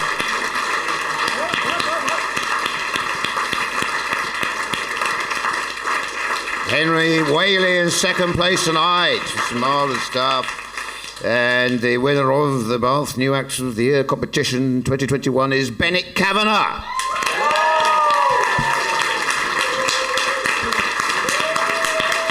So Bennett.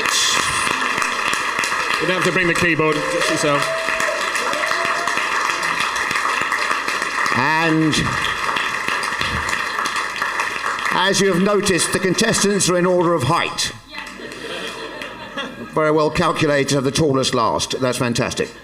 So, yes, I'll pass you back to Nick because he'll tell you more about everything, really. And thanks for having me. I've loved being on. I'm Jeff Whiting. I'll give it back to Nick Steele. Thank you. Thank you, Jeff. I've got to tell him about everything. No pressure there. Well, the exact mass ratio of an electron to a proton is 1/18004. I think that's right. Is that right, David? You probably know that. Oh, sorry, yes. And how many beats a minute does a blue hummingbird's wing flap at? Depends what you do to it. Aye. Enough of that. Fantastic three winners. Come on, give me a massive round of applause for our first three. I'd like to invite all the other finalists up on stage, please. We've got presents for all of you and prizes. All the finalists. A photograph of everyone. Come on, guys. While they're coming up, Lloyd, do you want to take a picture of just the winners first? Shall we have... Excuse us for a photo call. Jeff, do you want to get on the other side? I will be somewhere here. Oh, yeah. Yes, unfortunately, your photos come slightly off. All right, and the others up again. There's one spare hat. Lloyd, you can have it. The hats, by the way, are not obligatory. They just come from Bath Ales. Bath Ales said, one of our sponsors, gave me some beers, and they said, we haven't got anything else, but you can have these hats. So I had to take them. Well, get in as well. Come on,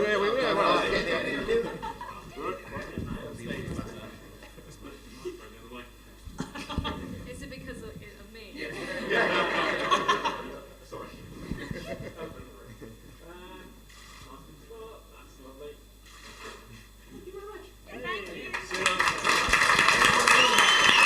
Stay where you are, stay where you are, stay where you are. There's presentations. Stay where you are. Sue, I'm relying on you to use your phone so we can put it out on Twitter as well, because I can't do everything at once. Right then, so first of all, we'll give everyone a goodie bag, and these are sponsored by Love Honey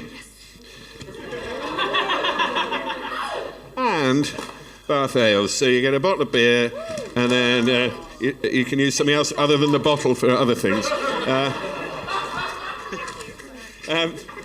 Yes, you can. Yes, there we go. There we are.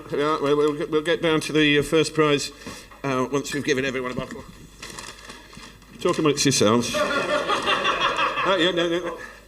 Anyone with a hat, wait. Oh, there you go. Well done. They're all winners. All these. All the finalists are winners.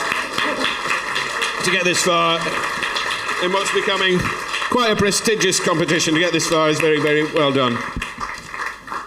Thank you very much. Let's speed this up.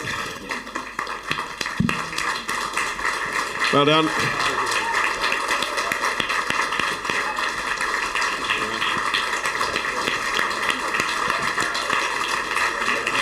It's vibrators and cock rings is basically what it is. Right, we're down to the last three. And you can have 2 bottles of beer each. How about that? Third. Well done, indeed. I'm running out. No, I'm not. 2. You. Seamless. It's almost as if we didn't plan it. Thank you. And the winner, Bennett. I'll leave yours here. I'll take the rest of them. Because there's a special prize, of course, for you. In this box, I have. And you don't have to insert this anywhere. I'm so scared. It is the Love Honey Award for Best Newcomer Bath Comedy Festival 2020/1.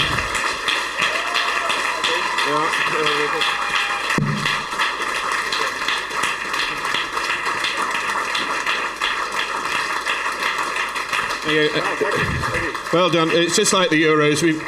You can scratch off 0 and put 1 if you want, or I'll give you a Sharpie afterwards, but we've kept it 2020. Yeah, that's right. Now fuck off. That's it. Yeah. Look at that. There you go. Thank you, all our contestants. Thank you to our judges, Alan Nixon, Graham Smith, and Judith Chamberlain in the corner there. Industry heavyweights. We're very privileged to have them with us. Thank you to Jeff and Mirth Control. You've got me at it now, David. That comes later. And also to Bryn and all the staff here at the Forum, our sponsors, Love Honey, Bath Ales, and everyone else who supported it. And to all you lot for coming out, give yourselves a round of applause. We'll stay for a drink afterwards. Thank you very much.